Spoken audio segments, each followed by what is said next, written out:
¿Cómo está, doctor? Buenos días. Muy buenos días con cada uno de ustedes. Bienvenidos a otra clase de historia. Eh, bueno, esta vez vamos a revisar la semana 4 del material de trabajo. Como pueden ver ahí en pantalla, si no lo tienes en físico, sácalo en virtual. Buenos días a esa gente que usa el chat siempre, a Alejandra, Sofía, Renzo, Gina, Jennifer, Camila, Jean, Omar. Pero vamos a hablar después, más adelante, del Islam, ¿no? Ese nombre es de Medio Oriente, la mezquita de Omar, por ejemplo. Bueno, una vez más entonces, buenos días. Vamos a revisar en esta clase todo lo que corresponde a las culturas prehispánicas. Ya sabes, antes, hispanos, de la Hispania, españoles, antes de los españoles. Saca tu material en virtual o en físico, porque eso es lo que básicamente vamos a trabajar. Vamos a subir ahora la presentación de la clase. Y bueno, horizonte temprano, intermedio temprano, horizonte medio. Tú ya sabes que el que hizo esa periodificación, ¿cómo se llama el que hizo esa periodificación? A ver, esa gente que está atenta aquí en la clase, que está despierto todavía el domingo en la mañana, buenos, buenos creyentes. ¿Quién es el que divide en horizontes intermedios la historia del Perú prehispánico? ¿Alguno recuerda? Esto pregunta la prea. Dale. ¿Cómo avanzamos? ¿Quién sabe? Creo que esto está mal. Vamos a poner un poquito. Muy bien, gracias, Omar, Gabriel, Jean, Camila, Renzo. John Rowe, sí, no te vayas a olvidar, cerámica, ya bueno.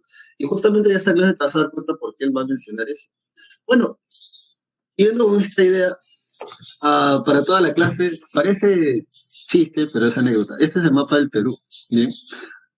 Por el norte, ya sabes, colinda con Ecuador, Colombia, por el este, Brasil, Bolivia, por el sureste y Chile al sur. Y bueno, todas las culturas de las que vamos a hablar ahora en esta clase están ahí, están dentro de este territorio, en su mayoría, en todo caso. Este es el momento donde uno de ustedes participa. ¿Dónde está Chavín de Huanta? Porque la clase arranca con eso. Vamos a la diapositiva. Sí, a ver, características del horizonte medio. ¿Es importante que te las aprendas? Sí, sí, porque te van a ayudar a resumir todo el periodo. Ya sabes que dentro de cada periodo hay culturas. En este caso estamos arrancando con el horizonte temprano. Para poder recordar algunas cosas previas, lítico se parece a las características del paleolítico superior, arcaico inferior son similares a las características del mesolítico en historia universal, aunque se diferencian en el clima. Y en el arcaico superior también son las mismas características, salvo que para el caso peruano, recuerda, no hay cerámica. Al menos como estamos siguiendo esta manera de contarte la historia aquí en la pared. La cerámica ya aparece completamente aquí en este periodo para Rowe, que es el horizonte temprano. Es un solo estilo cerámico que va desde el norte en Cajamarca hasta lo que vendría a ser el norte de la actual frontera de Inca, ¿no? Para que te das una idea. Entonces, características generales número 1, Chavín como síntesis cultural. Ello ya lo había dicho, ¿no? Solo que con otras palabras. Que la cultura Chavín es la cultura matriz de los Andes centrales, o sea que a partir de Chavín, matriz madre, de partir de Chavín nacen las demás, y eso es cierto. Posteriormente a la desintegración de la cultura Chavín o su desaparición, que por cierto duró 1000 años, para que te hagas una idea de espacio temporal, Lima como ciudad tiene 480, 470 años aproximadamente, fue fundada en 1537, 38, entonces, o sea, por ahí ya no tiene muchos años en todo caso. Chavín tuvo un periodo de vida aproximadamente de 1000 años. O sea, Lima ni siquiera lleva la mitad de lo que tuvo, digamos, influencia Chavín o lo que estuvo activa. En ese sentido, eh, el único detalle, y lo vamos a ver de repente más adelante, que se le hace a la teoría de Julio César Tello, es que Tello decía que él veía mucho en la litoescultura Chavín, Tello veía muchos animales de la selva. Entonces él decía que muy probablemente venían de una cultura desaparecida de la selva, la cultura arawak. Y esa es la única corrección que se le va a hacer a la teoría de Tello, porque como ya hemos visto en la clase de la semana antepasada, la última clase de historia del Perú, los primeros templos, en lo que llamamos Perú en la actualidad, aparecen en la costa. Entonces, de la costa, toda esa tecnología que se va a crear en el Arcaico superior va a ser llevado a la sierra, y es Chavín de Huántar el lugar que lo va a llevar a su máxima expresión, dándole vida a todo un periodo que es el horizonte temprano, así que temprano como nosotros nos hemos levantado para hacer la clase de ahora. Bueno, la característica número 2 es la aparición de la cerámica, creo que ya eso hasta te lo da hace rato, que lo voy repitiendo. La número 3, difusión de las edificaciones escalonadas, sí, esas formas como aparecen en Caral van a comenzar a ser repetidas. Y recuerda, ¿no? En la costa generalmente los templos están construidos con adobe, mientras que en la sierra con piedra.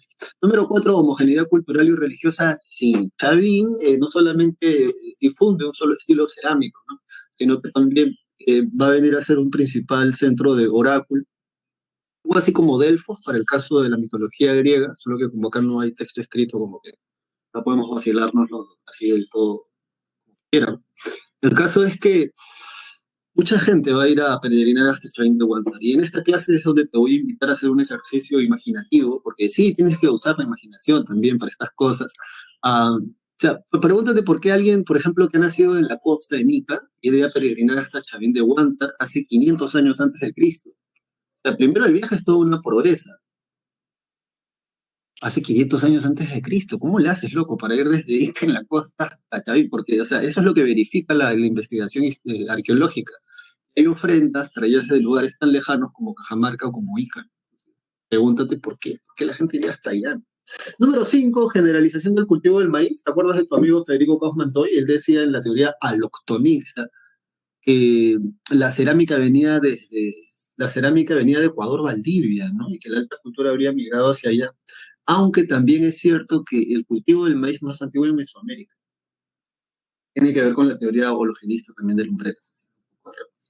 La número 6, perfeccionamiento de las técnicas de riego artificial. Justamente los sacerdotes Chavín, o al menos eso se piensa para poder resumirte mucho la información, van a conseguir llevar agua de un punto A a un punto B, y ese es el principal problema de estas culturas. Recuerda que la semana pasada que hemos visto Egipto, Mesopotamia, China, India, sí, esas cuatro culturas. Bueno, recuerda que la semana pasada todas esas civilizaciones que hemos visto se desarrollan alrededor de ríos.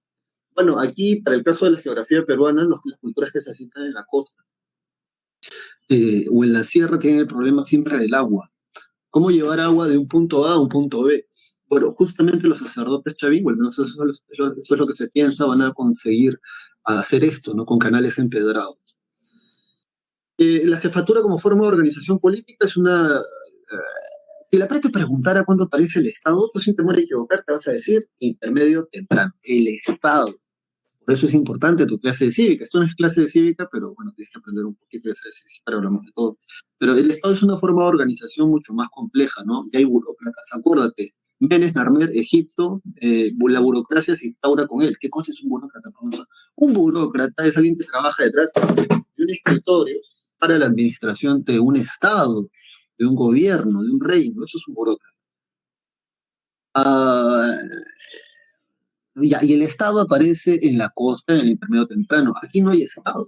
Aquí lo que tenemos es una forma de jefatura como forma de organización política y social. Pero, ¿qué es eso? O sea, es una pasta de gente que acumula conocimiento. Ya sabes, esta gente se dedica a ver las estrellas, ¿no? Para inicios, equinoccios relacionados con la agricultura. Y además tienen otro tipo de conocimientos que, a causa de eso, le permiten organizar y administrar la vida de todo un grupo humano, de grupos humanos alrededor de un centro ceremonial. O al menos eso es lo que se entiende como una sociedad de jefatura. No es Estado. Por eso que haya todo un debate, ¿no? Respecto de Caral sobre si es civilización o no, porque se supone que después de eso viene Estado, ¿no? Entonces son temas que en la universidad y en mi facultad nos debaten mucho acá. No nos vamos a meter desarrollo. Número 8, Chavín como principal centro ceremonial, claro que sí, claro que sí. Chavín como principal centro ceremonial de todo este periodo. Ahora, bueno, lo interesante sería saber, ¿y dónde está Chavín? Pues, ¿dónde está Chavín en el mapa? A ver, vamos a escoger a alguien del chat, a ver si nos están escuchando. Renzo, danos un número del 9 al 10, Renzo. Vamos a ver si alguien tiene que participar, ¿no? ¿Dónde está Chavín de Huántar en nuestro mapa de Perú? Sí, ya, entonces vamos a ver.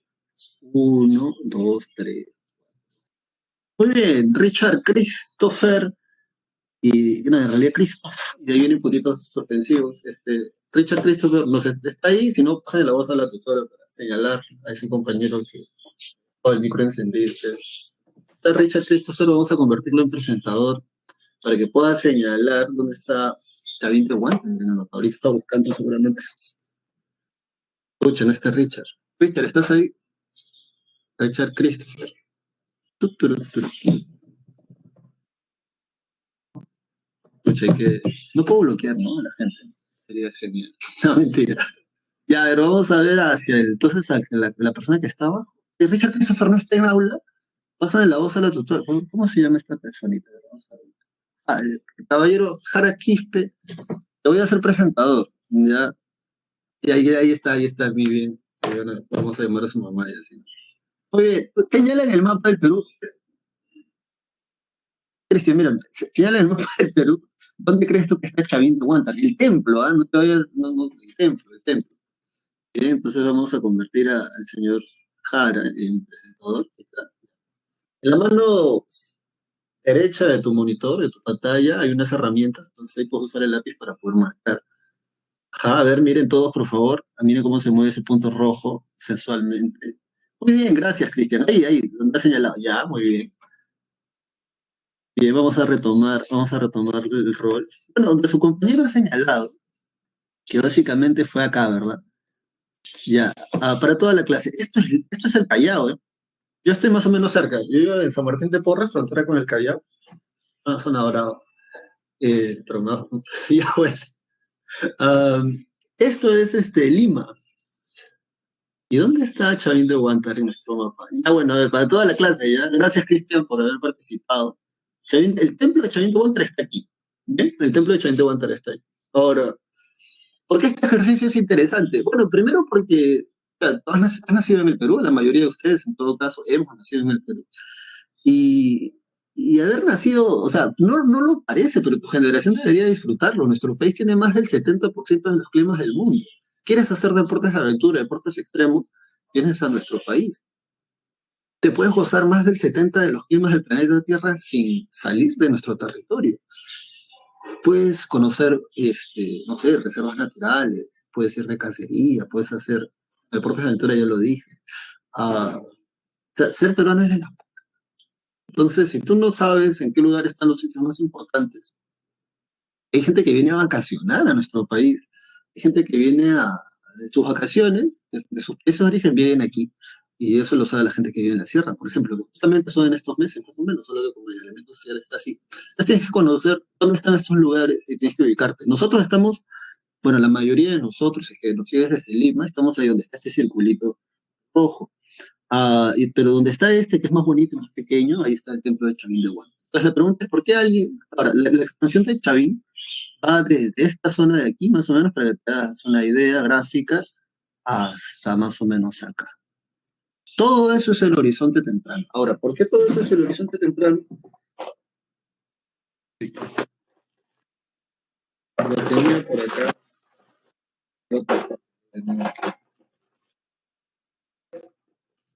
Porque hay un solo estilo. Miren esta. Bueno, esto me lo traje desde... ¿Cómo te sonríe el alma? Eso me lo traje de uno de mis tantos viajes a Huaraz. Incisa, esas incisiones son los surcos que tú puedes ver más o menos. Espero que puedas verlo ahí. Esos son los surcos. Toda la litoescultura y la cerámica también tiene este estilo. Y así va a ser el estilo de hacer la cerámica, o eso es lo que va a proponer John Root en todo este espacio geográfico, en ese estrato temporal, del año 1200 al año 200 antes de Cristo, se ve la influencia de la cultura chavín. Bueno, dicho esto, entonces, ahora pregúntate una cosa, porque se ha encontrado en la recámara de las ofrendas del templo de Chavín de Huántar, se ha encontrado cerámica, como les decía, traída desde lugares tan lejanos como este. Mira acá, no te pierdas, el punto azul. Imagínate tú que nosotros somos un pueblo de Ica, del año 500 antes de Cristo, todos nosotros. Obviamente nuestra casta sacerdotal son la gente que participa acá en el chat, porque y pues quieren estar a la vanguardia, siempre son así, ya, son activos, son la gente que domina el resto del año 500 antes de Cristo. Entonces, después de una fiesta, después de una comelona, y ojo, puede parecerte una cosa muy alucinante lo que te voy a contar, pero en realidad es vida cotidiana de esta gente, el día a día, ¿no?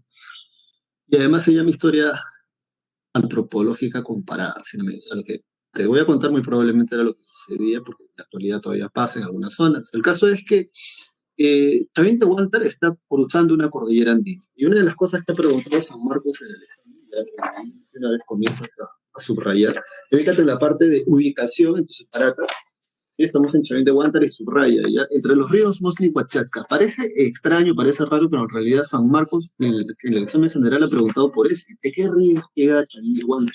Entre los ríos Mosna y Huachasca. Además, en Huaraz, en Ancash, porque es ahí donde queda, hay dos callejones. Está el callejón de Guaylas y el callejón de Conchucos. Hace más de 30 años atrás, San Marcos se me preguntó en qué callejón queda. Todos estos son rayos, el callejón de Conchucos. En la provincia de Huari del departamento de Ancash. También preguntaron, pero creo que eso sí ya venía como otros datos más, en qué cordillera queda, porque una vez que tú cruzas una cordillera andina, ya sabes, clase de geografía, tres cadenas montañosas para formar la cordillera de los Andes. Uh, Hay dos cordilleras. Está la cordillera en esa zona, la cordillera blanca y la cordillera negra, porque donde le dicen la cordillera negra no hace frío, pero no se asienta la nieve por el tipo de piedra que es. En cambio, la cordillera blanca sí se asienta la nieve. El templo queda en la cordillera blanca. Entonces, ahí donde está esa bolita roja chiquitita, ahí la más pequeñita, ahí está. Ahora, ¿por qué gente que viene desde Ica haría ese viaje? Bueno, como les decía, después de repente de una supercomelona, a los sacerdotes, las sacerdotisas de nuestra Huaca. Huaca, en sentido estricto, jóvenes, es cualquier lugar sagrado. O sea, Huaca no solamente es un templo de adobe o de piedra, en realidad Huaca es cualquier lugar sagrado. Puede ser un lago, puede ser un bosque, puede ser una cueva, como la Pacarina de la leyenda de los hermanos de los hermanos Aya. Entonces, bueno, pero después de una festividad estamos ahí. Uno de ustedes, porque esa es la chamba, además ha sacado la cuenta y después la reunión va a decir, ¿saben qué? He calculado que de aquí a un par de años nos va a faltar alimento. Y ahora puede parecer una conversación bastante extraña, ¿no? Pero es que acuérdense que esa es la vida de esa gente. Justamente por eso ellos controlan a la población, por eso son sacerdotes también. Entonces otro sacerdote dirá, ¿pero cómo sabes eso? Sí, lo que pasa es que ya no podemos producir más, o el problema de toda la vida, ya no sabemos cómo llevar agua del punto A, vamos a poner acá, o color, vamos a ponerlo en rojo, del punto A al punto B. O sea, ¿cómo llevas agua aquí? Porque por tu clase de geografía te vas a enterar de que toda la costa en el Perú, la gran buena parte de ella, es pampa, lo que le llaman pampas. Es tierra que puede dar frutos, o sea, puede sembrar, pero falta agua. Y bueno, ese es el gran problema. Entonces, algunos dirán, vamos a sacrificar más gente, entonces otros sacerdotes, sacerdotisa dirá, pucha, ya sacrificar mucha gente tampoco es conveniente porque bueno, nos faltan brazos para la agricultura.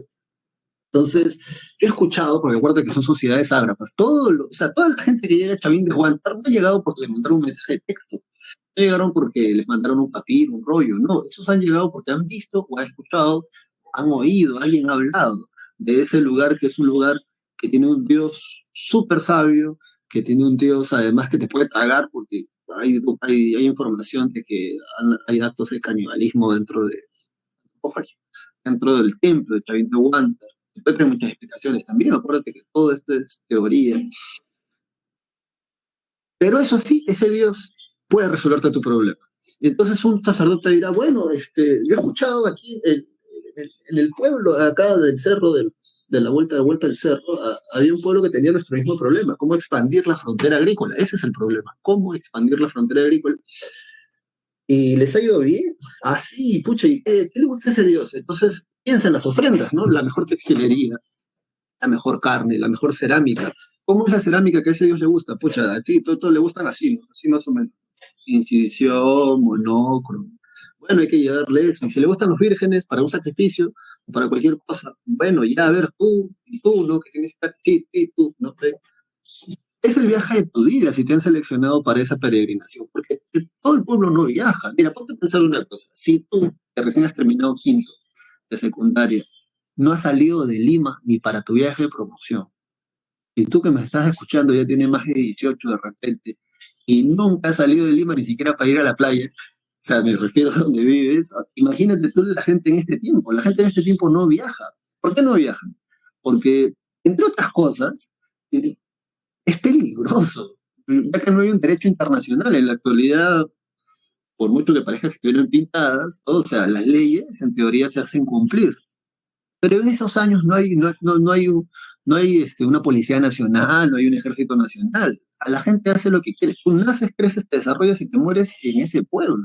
Los que comercian son por lo general la élite, porque ellos pues tienen ese su vacilón. Pero el resto de la gente nace, crece, se desarrolla y se muere en el lugar de origen. Entonces, si tú vas a ir ese viaje de peregrinación, así sea como ofrenda, igual aún así es el viaje de tu vida porque muy probablemente nunca nadie en tu familia ha salido, probablemente. Entonces, ¿cómo vas? Bueno, evidentemente vamos a pie, ¿verdad? Vamos a pie, o podemos ir en balsa también. El vacilón es que una vez que llegamos a Chimbote, tenemos que ir hacia el norte, ¿verdad? Tenemos que subir. Y ya de ahí es otra cosa, porque, o sea, al menos que tú hayas estado a más de 1500 metros de altura, no sabes lo que es el Soroche. Entonces, si te imaginas esa caravana. Ahora, nosotros no somos los únicos que estamos yendo. Hay otras personas, hay otros pueblos que también están yendo a ese mismo lugar porque tal vez ya tienen la costumbre de hacer, ya que anteriormente han mandado otra comitiva. El caso es que todo el mundo coincide en decir que ese Dios es sabio, que ese Dios puede ayudarte con tus problemas y que además ese Dios es terrorífico. Da miedo. Hay gente que ha ido a verlo y nunca más ha vuelto. A veces el Dios es ese. Después de un par de días, porque a ver, ¿cuánto te demora? ¿Alguno de ustedes sabe cuánto se demora para ir desde Lima hasta Huaraz, que es la capital de Ancash? ¿Cuánto tiempo? En bus, obviamente, ¿no? 6 horas, 8 horas, muy bien. Ya, miren, 6 horas en un bus interprovincial, eso es peligroso. Lo normal es 7 horas, 8 horas, de hecho es lo recomendable, porque ya llegar en 6 horas como un bus interprovincial, sí, eso es. La gracia es que hayas llegado vivo, oye. Pero, o sea, un auto particular normalazo, 6, 5 horas, lo hacen a veces hasta en menos. Pero bueno, gracias, sí, Nata, Renzo, Cristian, Omar, Allen, sí, Valerie. Entonces, o sea, pero tú te imaginas hacer ese tránsito a pie. Después de mucho caminar, llegamos. Ya imagínate que ya llegamos. Salimos 15 o 10 de la comitiva, llegamos solamente 8. De repente uno se perdió por ahí, dijo voy a orinar, tal vez está orinando, se lo comió un puma, o se despeñó, o tal vez le dio soroche. Para poder llegar al Chavín de Huántar tenemos que cruzar una cordillera andina. Loco, imagínate, tú has nacido en la costa, una cordillera andina. ¿Dónde compras la ropa? ¿Dónde te haces de abrigo? Bueno, este es el territorio donde se supone vendría a ser la influencia de la cultura chavín. ¿Ya? El rojo es la influencia directa, acá está, Chavín, ahí está el punto. Ahí. Luego aquí tenemos la posible influencia en azul, acá dice probable influencia, y en amarillito tenemos la influencia de Chavín. Sí, eso es la influencia que vamos a ver en todo este territorio, como les decía, hasta, bueno, según eso hasta ocupaje. Pero bueno, ah, cuando llegamos, ¿qué cosa vemos? No pude conseguir una foto reconstruida del templo, pero este templo se terminó de construir en 700 años. Los arqueólogos se rompen un poco la cabeza, yo imagino que porque no son arquitectos o ingenieros, pero, o sea, porque es impresionante, porque es como que si hubiese estado planificado desde el inicio de su construcción para ser como finalmente terminó siendo. Entonces los arqueólogos dicen que se demoraron 700 años en construir todo eso. De hecho, está construido a 3 niveles, eso lo puedes ver por el tipo de piedra. No se nota mucho aquí, creo, pero la piedra, aunque tú no lo creas, tiene diferentes cortes, en 3 momentos, en 3 grandes momentos. Esto le llaman la puerta de las Falcónidas, y es eso que tú ves aquí. La puerta de las Falcónidas porque hay aves dibujadas, esto pertenece a la litografía de Chavín de Huántar. Es un pórtico de piedra a 2 colores, piedra oscura, piedra blanca, y por este lado derecho es por donde tú entras para ir a ver al alzón monolítico. A ver, vamos a ver, pero aquí tengo una mejor imagen, sí, aquí está. Bueno, esta es la Puerta de las Falconias, lo que les decía, esto es lo que está acá, la Puerta de las Falconias. Esto es una especie de plaza. Ah, cuando uno va al Museo del Sitio de Chavín de Huántar, le dicen a uno, bueno, las cabezas que encontraron. Ya lo perdí. Las 20 no sé cuántas cabezas que encontraron, te dicen cómo son los rituales. De hecho, hasta hace unos años atrás, recuerdo que me dijeron que si quería participar de la ceremonia ritual, porque en Chavín de Huántar todavía hacen esto, eh, podía ir en Semana Santa o 28 de julio. Me imagino que esta vez no habrá habido por la pandemia social. Pero el caso es que llegamos al templo de Chavín de Huántar y nosotros no somos los únicos que estamos ahí. Hay un montón de gente que ha ido también a consultar a ese dios fantástico. ¿Cómo sabemos que era el lanzón monolítico este dios fantástico? Por el lugar que tiene. Es un lugar de difícil acceso, estaba en la completa oscuridad. Y entonces imagínate tú a discípulos y maestros Tabín con sus sirvientes, o sea, es un lugar con gente, definitivamente, y bueno, nosotros nos presentamos, nos recibe de repente un discípulo, un maestro de este templo fabuloso, y nos dicen, bueno, está bien, vamos a recibir sus ofrendas, son pocas en realidad, de hecho tendría que haberse esmerado más, pero ya las vamos a recibir. ¿Quién es el delegado de esta comitiva? Entonces tú de repente levantas la mano, soy yo. Bueno, entonces tú vas a ser el elegido para que hables con el Dios. Vas a recibir un proceso de preparación, proceso de purificación, muy probablemente. Ah, por cierto, eso lo que te estoy diciendo, como te digo, es historia antropológica comparada. Además, sabemos que muy probablemente cuando vas a ver al Dios, al lanzón monolítico, vas bajo los efectos de una droga. Eso lo sabemos gracias a la litoescultura de Chavín y a la iconografía de Chavín, que representan el Pactus del San Pedro y el yopo, que es como un frijolito. Entonces, imagínate esta escena, todo está completamente en la noche, muy probablemente los sacerdotes o discípulos se ponen en estas zonas de aquí y empiezan a tocar el pututu. El pututu es como una especie de trompeta y la sacan de la concha Spondylus. La concha Spondylus, si retrocedemos un poco, la concha Spondylus, para que te hagas una idea gráfica de esto, la sacan de acá, mira, de Ecuador. Y esa concha, desde el arcaico superior hasta antes de la llegada de los españoles, ya la tenemos aquí en Chavín de Huanta. Hay un comercio muy interesante, desde el arcaico superior. Bueno, algo interesante es que cuando tú estás en el museo del sitio, los arqueólogos te dicen que cuando tú estás dentro de las galerías, o sea, en el subsuelo, por debajo del templo, para ver al lanzón monolítico, la única nota o las únicas notas musicales que se escuchan son las que están tocando los sacerdotes o discípulos afuera, las trompetas estas, que es algo muy interesante. Entonces, imagínate que está todo de noche, estás tú aquí parado, haciendo fila, porque tú no eres el único, ya te he dicho, ahí hay otras personas más que también quieren ver al lanzón monolítico. Muy probablemente el sacerdote o los sacerdotes están acá. Las cabezas clavas, por cierto, que ya en un momento te voy a enseñar cómo son las cabezas clavas, muy probablemente no, estaban aquí ya.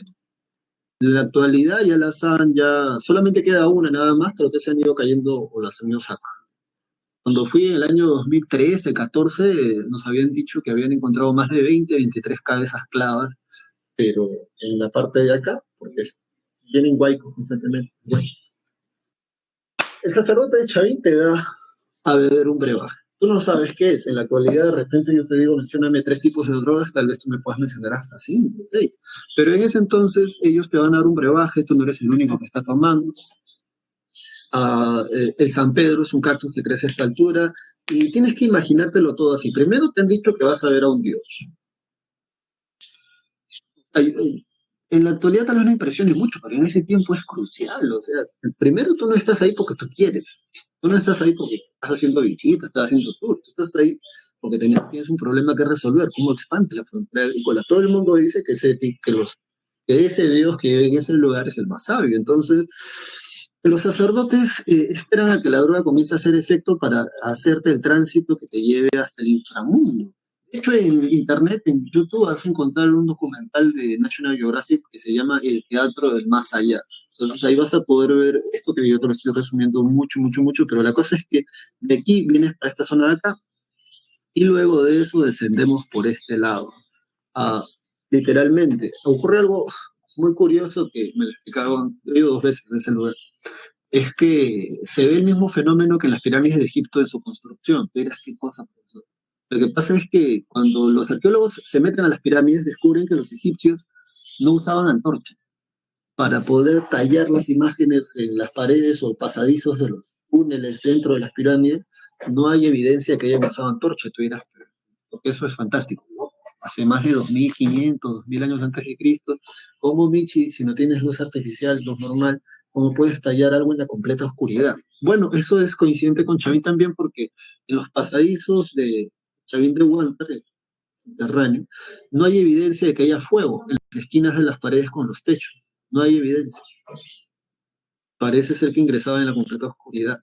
Y ahora pregúntate eso, ¿no? O sea, tú cuando estás bajo los efectos de esta droga, te sientes al inframundo, tú no piensas, qué tal nota, en un vuelo. No, no, tú sientes temor, porque ¿cómo interpretas tú esas sensaciones que son producto de la droga? Como que estás sintiendo la energía, la presencia, el chakra, el ki, el ren del Dios, como lo estás sintiendo porque ya estás dentro de su casa. Una cosa muy simpática, que es que en esta zona de aquí, en esta zona de acá, pero todo ya es subterráneo, ¿no? Ya estamos hablando ya en subterráneo. Aquí hay una zona que se conoce como la recámara de los murciélagos. Le dicen así porque literalmente había murciélagos en la época de apogeo del templo. Para que tú ingreses a esa recámara, la recámara de los murciélagos, tienes que agacharte, porque el piso está como que a esta altura, más o menos. Sí, a esta altura está el piso, más o menos. Entonces tienes que agacharte. Y ahora imagínate, ingresas en la completa oscuridad, estás bajo los efectos de esta droga, estás en la casa de un dios. Muy probablemente los sacerdotes también dejan que te pierdas, que te desorientes. Pueden haberte dejado días, semanas, meses, quién sabe. Te siguen dando droga.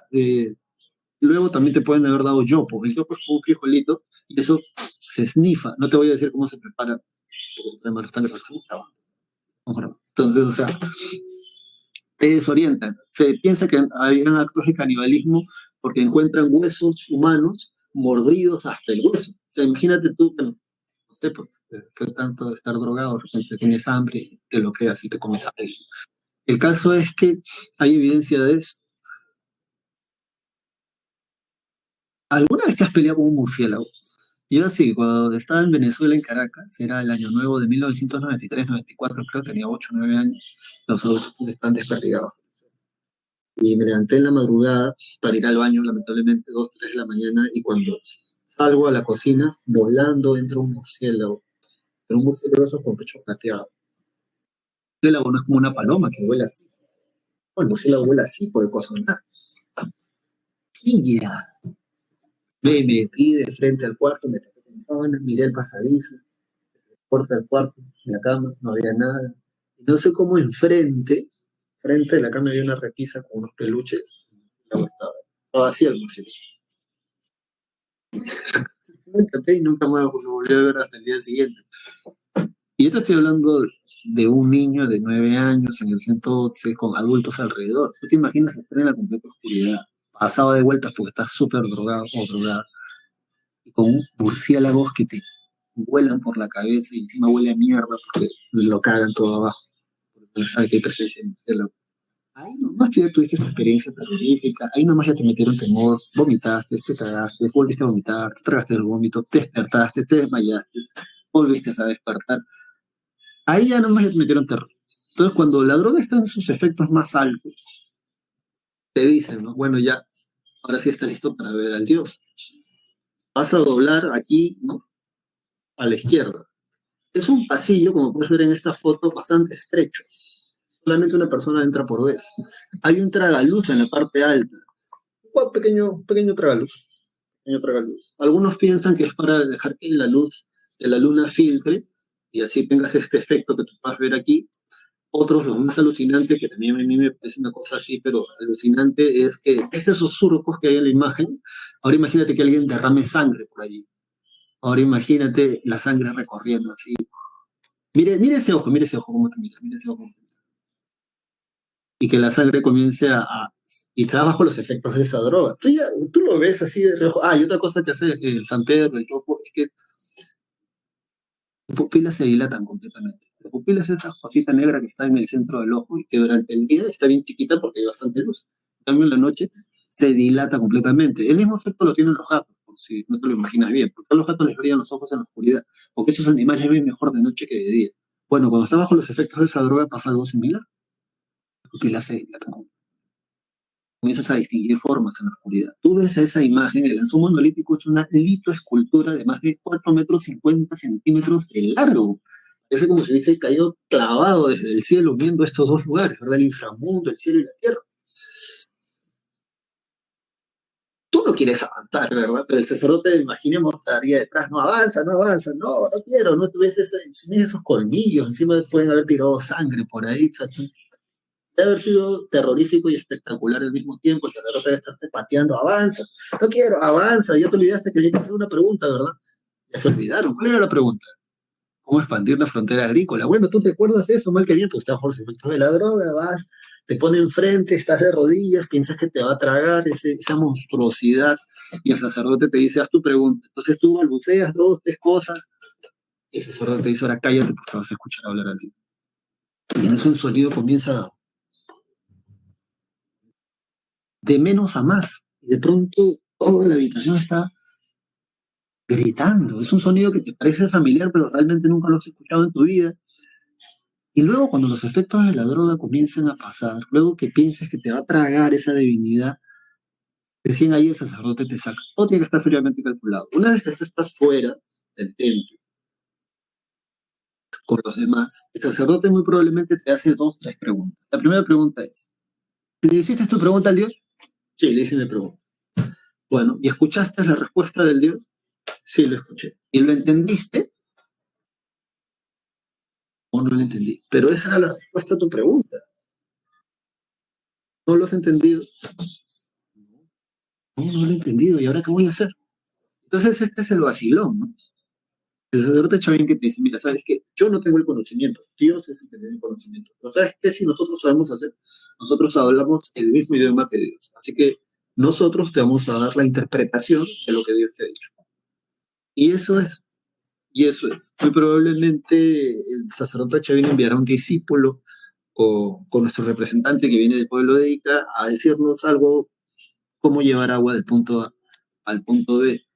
Ahora puedes comenzar a anotar. Donde dice en tu separata agricultura intensiva, ¿sí? En la página siguiente creo que está, en la letra D en economía, agricultura intensiva en el primer guión, a lo mejor lo pongo yo porque si no. A ver, esta era la parte gruesa en realidad, porque esta es una sociedad de jefatura, como puedes ver aquí no hay Estado. Ajá, acá está. A ver, chicos y chicas, subrayen ya. Agricultura intensiva. ¿A qué le llamamos intensiva extensiva? Intensiva, anota, es cuando le sacas el máximo provecho al territorio. Sea que tengas mucho o sea que tengas poco. Le sacas el máximo provecho a tu tierra agrícola. Eso es agricultura intensiva. En cambio, agricultura extensiva, que también vas a escuchar o vas a poder leer en algún momento, agricultura extensiva es cuando tienes mucho territorio pero no le sacas el máximo provecho. Y ya, más datos, puedes ahondar más, pero eso es lo básico.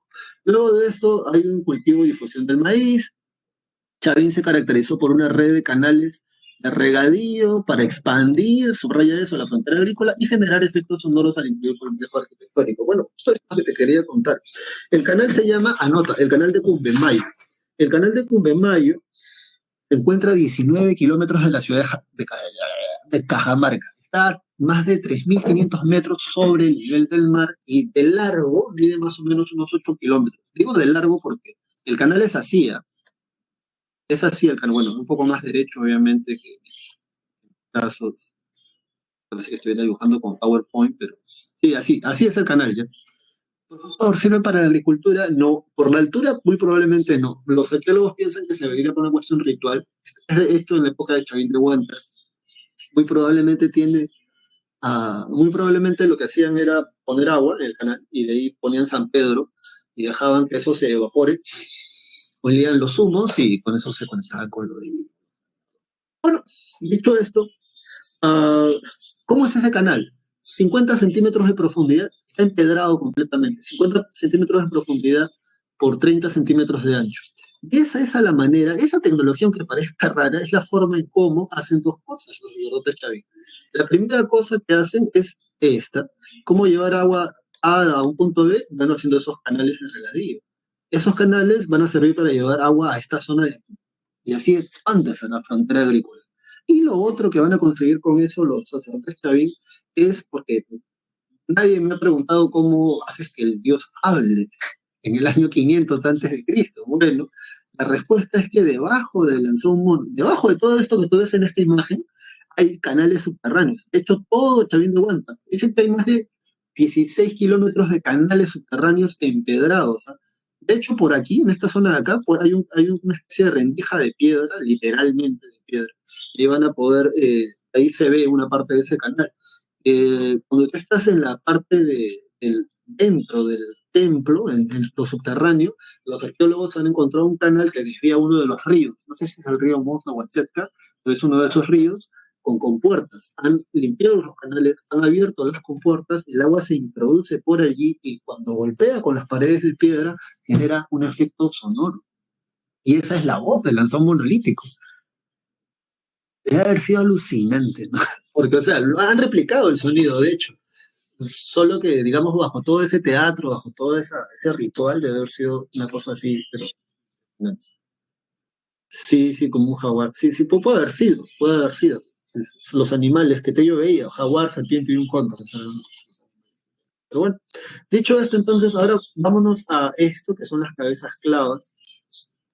Bueno, se le llama cabezas clavas porque literalmente parecen un clavito. ¿Bien? Sí, sí, aquí puedes ver esta parte de que está acá. Bueno, esto más o menos vendría así, ¿no? Vamos a dibujar un poco, vamos a ponernos creativos. Bueno, si esa sería la cabeza clave de perfil, es la única, por cierto, en su posición original, ¿ah? Esta es la única en su posición original. Ahora, no sé si ustedes, la gente curiosa del salón, llega a ver esto. Algunos dicen que las cabezas clavas que originalmente estaban en el templo, o sea, estaban acá, aquí estaban, alrededor de todo el templo, un templo nuevo le dicen a él. Es la evolución de un discípulo sacerdote chavín a sacerdote, ¿no? Porque se va completamente metamorfeando. Si miran los rostros, este aparece un jaguar, literalmente, no parece un transformer, de hecho. Pero, ¿y qué cosa es lo que tiene esta imagen? Mira acá, mira acá. ¿Qué es esto? Usa tu imaginación, chico, ahí, utiliza el chat. Tienes que darle. ¿Qué es eso? Mota.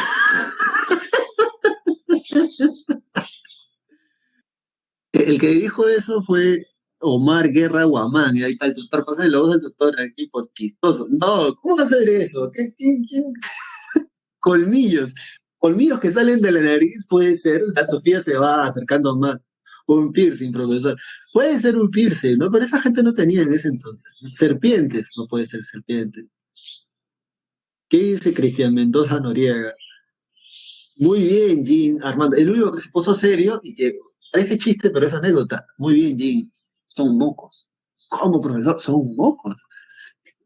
Sí, son mocos. ¿No estás viendo cómo le cae la nariz? Son mocos. Y ahora, ¿cómo Mickey sabemos que son mocos?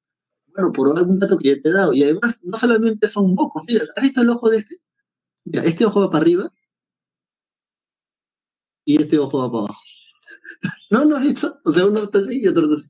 ¿Por qué? Esos son los efectos del San Pedro y del Yopo. Cuando te pasas de vuelta, te, te metes un superpase o te siguen dando, porque muy probablemente los sacerdotes te daban, ocurren esas dos cosas. Primero te babea o te moquea un líquido de color blanco, verdoso, y el otro efecto del San Pedro y del Yopo es que te desorbita los ojos. Uno empieza a mirar para allá, otro empieza a mirar para allá, entonces, y eso se ve reflejado en las cabezas clavas. Y sí, y cara cuando estoy con sueño. Sí, hay gente que se levanta así, ¿no? Bueno, luego de eso tenemos esto, ya, presta atención, mira acá. Luego de eso tenemos a la Estela Raimondi. La Estela Raimondi anota, ya estamos en esta parte de tu separata, no te vayas estamos aquí. Sí, sí, ahí estamos, ahí estamos. La Estela Raimondi. La Estela Raimondi es la representación más antigua del dios Viracocha, del dios de los báculos o del dios de las varas. Y sí, sí, mira, ¿por qué le dicen así? Porque es como si tuviera dos varas. Aquí está, como si tuviera dos varas. Ah, como puedes ver, es lo mismo que está acá. Aquí está el báculo, puede ser un maíz, una mazorca, como una serpiente también puede ser, pues le pusieron así. Anota, representación más antigua del dios de las varas, del dios de los báculos. Cuando le preguntan a Raimondi, loco, ¿cómo encontraste esto? Representación de los báculos, dios Huiracocha. Raimondi cuenta que él estaba yendo en la provincia de Huari, ahí, en Ancash, y que lo invitaron a cenar, a almorzar. Entonces lo sentaron en una mesa de piedra. Y bueno, allá tú vete a imaginar por qué Michi, o sea, Antonio Raimondi termina toqueteando la parte de abajo de la mesa. ¿No? Como cualquier ser humano curioso, que al ver en ese tiempo una mesa de piedra tan grande, mide 1,92 m, esta linda escultura. Chavín, Raimondi, que era un italiano de 1870, 80, por ahí, Dijo, bueno, podemos darle la vuelta porque tiene relieve. Y entonces imagínate a la gente, pues, oye, loco, pero vamos a comer, Antonio. No, pero un ratito, vamos a darle la vuelta. Le dan la vuelta y consiguen esto. Consiguen la Estela Raimund. La Estela Raimund. Ah, muy bien, Gabriel. De hecho, yo posterior o en la parte trasera de la mesa. Bueno, una explicación que me dieron una vez fue, bueno, profesor, están comiendo pollo, están comiendo con las manos y se está limpiando debajo de la mesa. ¿Quién no ha hecho eso, verdad? Mentira. Luego, chicle también me dijeron, bueno, puede haber estado mascando chicle y ya sabes, la clásica, ¿no? Quedarlo debajo del escritorio o de la mesa. Y la otra, mocos, que también me parece lo más común y normal del mundo. O sea, si no que te has comido los mocos, clase infantil. No, mentira. Pero bueno, dicho esto, entonces, San Marcos también me ha preguntado dónde se encuentra la mejor representación del dios Huiracocho, el dios de los báculos. Esa está en la portada del Sol y le pertenece a la cultura de Tiahuanaco, como lo vamos a ver en un momento. Luego de esto tenemos, mira acá, luego de eso tenemos el obelisco Tello, aquí está, míralo ahí, el obelisco Tello, ¿sí? Se supone que son dos jaguares, o dos caimanes, o dos dragones, dependiendo del arqueólogo. Lo que decís, ¿y por qué dicen dos jaguares, dos caimanes o dos dragones? Porque uno es macho y el otro es hembra. En este obelisco Tello está representado, si no me equivoco, maní, la flor de papa, maíz, y también el cactus de San Pedro, si no lo recuerdo. Y esta es la cara del lanzón monolítico, de perfil y de frente. De perfil y de frente. Una mano barra y apunta al cielo y la otra apunta hacia abajo. Este rostro recuérdalo porque luego lo vamos a ver como influencia en Ayapaec, que es la divinidad o el héroe de los mochicas. Ah, dicho esto, cerámica chavín, esto vendría a ser una cerámica representativa de la cultura chavín, monocroma, de las incisiones, esos surcos, menos mal que ahora sí se pueden ver los surcos, globular, esta es la típica cerámica chavín. San Marcos antes preguntaba mucho por eso, así que por ahí vale la pena que de repente anoten las características de la cerámica. Se pueden preguntar por qué es característico el periodo también, pues, ¿no? Globular, incisa, por los surcos que tiene, monócroma, puede ser negro, gris. En mis tiempos decían imita a la piedra, porque tú ves una cerámica chavín y parece como si estuviese hecho de piedra. Gollete, gollete viene de argolla, gollete, esa cosa semicircular, circular, gollete con estribo. La parte de acá arriba es el estribo. Mucha gente olvida que estas cosas las usaban para guardar líquidos o para contener líquidos. Y, wow. Solo que también las usaban para el ritual, para poder dar frente y eso. Esto representa la concha esta que viene desde Ecuador, la concha Spondylius. Es un color violeta o rosado, más o menos, y también es cerámica. Bueno, siguiendo con esta idea, ¿qué más tenemos? Bueno, ahora tenemos no sé si me falta algo. Bueno, en arquitectura en tu separata puedes subrayar a partir de la segunda línea, construido de piedra, construcción de piedra, dos templos en forma de U, plazas hundidas en tu separata, ¿no? Tu separata físico y virtual, galerías internas y ductos subterráneos. Vámonos ahora a la cultura Paracas, ¿sí? Porque ya es el pututu. Vámonos a la cultura Paracas. Cronológicamente van del 700 al año 300 antes de Cristo. Tienen dos etapas, Paracas Cavernas y Paracas Necrópolis. No tenemos recreo, ¿verdad? No, no, ya, bueno. Muy bien. Entonces vamos a usar de nuevo la lista del salón y a ver, la última persona en comentar, Gabriel Juan de Dios Gutiérrez, porque ya no puedo estirar más la pantalla. Dámonos un número del 1 al 10 rápidamente. Sí, Gabriel, un número del 1 al 10, dale. 7. 1, 2, 3. Vamos a ver, ya para ser más interesante. Aguilar, Mantilla, Salinas, Cuazo, Polloqueri, Ara y Guare. Guare. ¿Ya quién es Guare? La señorita Raquel Guare está presente. Sí, porque tienes que señalar dónde está Ica en el mapa. ¿Ya? A ver, que diga que está presente, porque si no vamos a tirarle dedo con el auxiliar. Guare, sí, ya está presente, ya. Entonces sí, tienes que señalar dónde está Ica, Paracas, ¿no? ¿Dónde se ubicaría esa cultura? A ver, ajá, tienes el control ahora, dale, por favor. Muy bien, gracias. Ustedes no lo dudan, ¿no? Así de frente, ¿no? Ajá, Ajá, sí, ya más cerca, gracias. Muy bien, su compañera señaló, toda la clase ya señaló por acá, creo. Y bueno, Paracas se encuentra en la península de Paracas, que es acá. Ya sabes que aunque es una clase de geografía, península, porción de tierra que introduce al mar, y queda, como ya lo hemos dicho, en el departamento de Ica, justo al sur de Lima, ¿no? Esto es Lima, entonces al sur de Ica. Bueno, ¿qué podemos decir de esta cultura? Y ahí está la extensión, o más o menos lo que se piensa vendría a ser la extensión territorial de la cultura Paracas. Esta aparece justo al final, al finalizar la última etapa del horizonte temprano. ¿Cómo se descubrió Paracas? Ya, sí, sí. Te lo voy a contar porque me crees bien, ya. Paracas, Julio César Tello estaba en el centro de Lima, en una de las casas antiguas de ese entonces, te estoy hablando del año 1930, 20 más o menos, ¿ya? Entonces Tello dice que él, en una de esas casas, que le invitaba a almorzar, una vaina así, Tello ve esto. Tello ve un tapiz en una pared. Profesor, ¿qué es un tapiz? O sea, una alfombra es lo que tú pones en el suelo.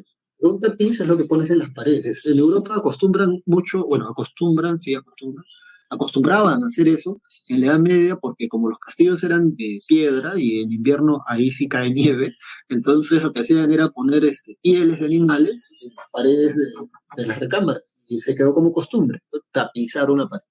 Entonces ellos ve una de estas cosas así espectaculares en una pared y le pregunta al dueño, pues no, oye loco, ¿cómo se ha ido ese tapiz?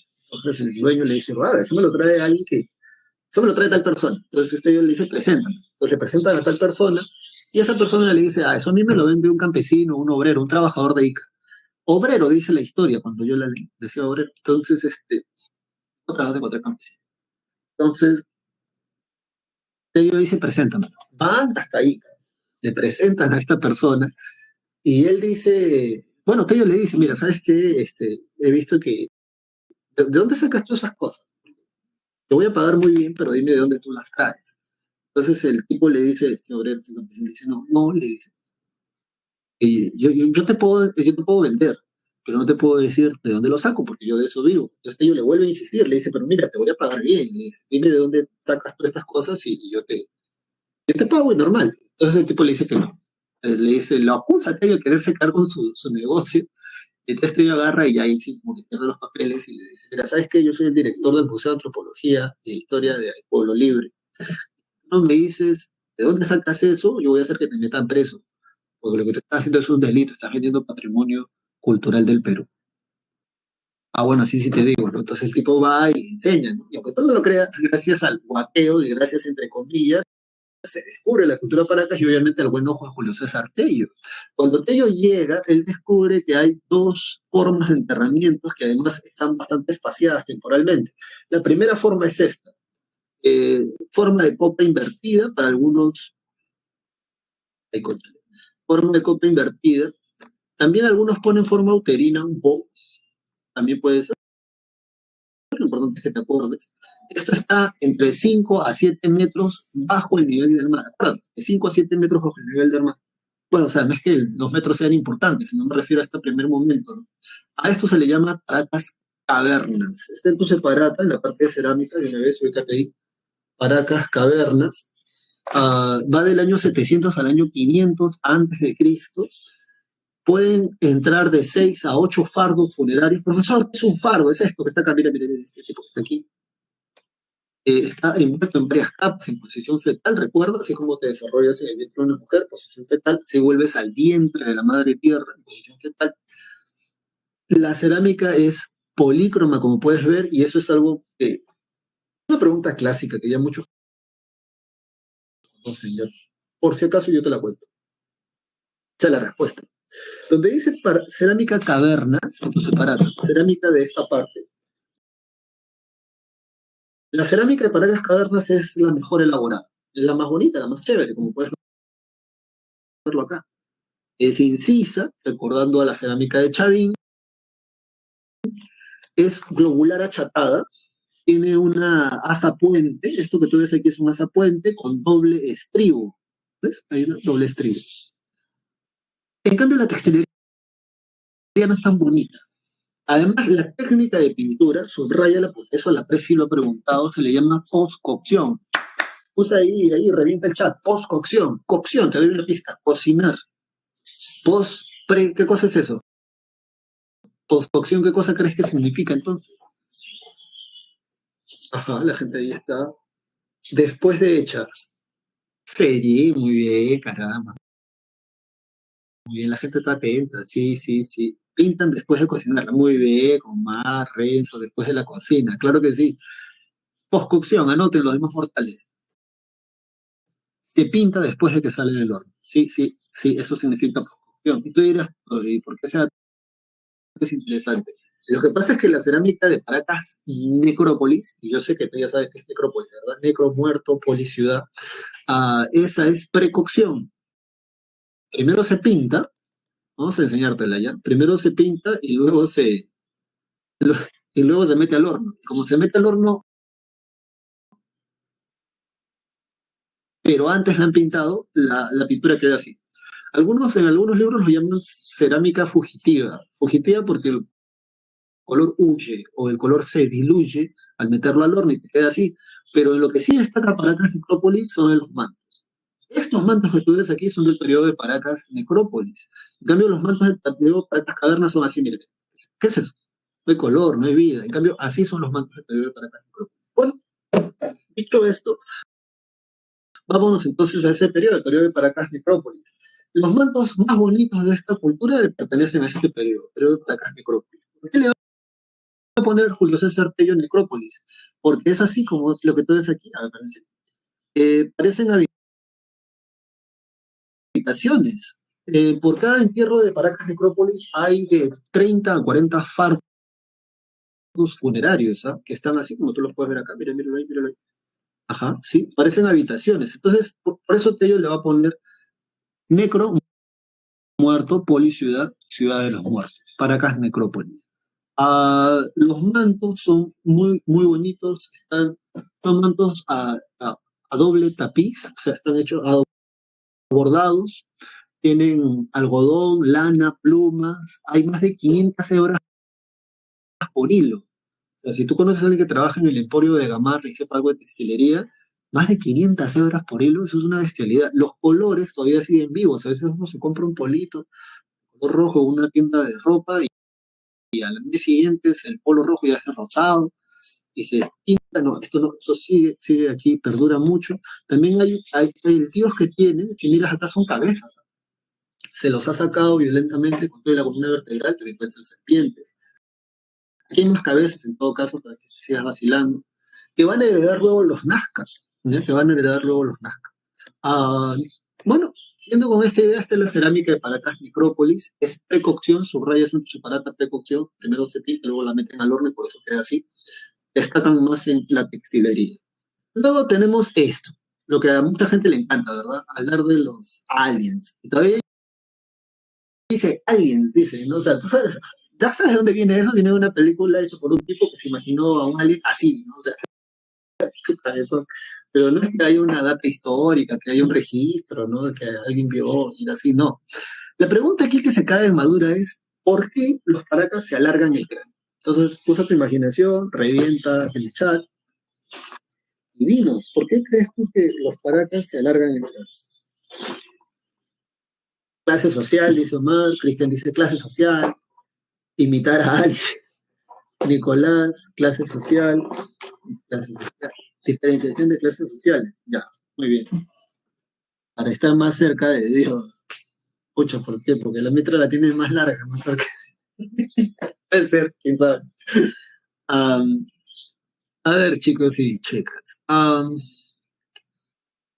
La gente que ha respondido clase social, diferenciación social, están bien. Solo que yo necesito que todos ustedes, tú que me estás escuchando desde la intimidad de tu lugar, que te estás escuchando, necesitamos entenderlo porque, sabes que cualquiera te va a decir, sí, clase social, diferenciarse socialmente, pero tú necesitas bajar ese dato a tierra. Primero, quítate de la cabeza estas vainas de que tiene que ver con los antiguos aliens, visitantes del tiempo, qué sé yo. No, esto tiene que ver con una cuestión que han dicho tus compañeros. Tiene que ver con una clase social, sí, pero ¿por qué? A ver, ponte a pensar en una cosa. Imagínate que eres una persona asquerosamente rica. Eres tan rica, en términos económicos, que así vivas 100 vidas, no vas a gastar de tu plata. ¿Eh?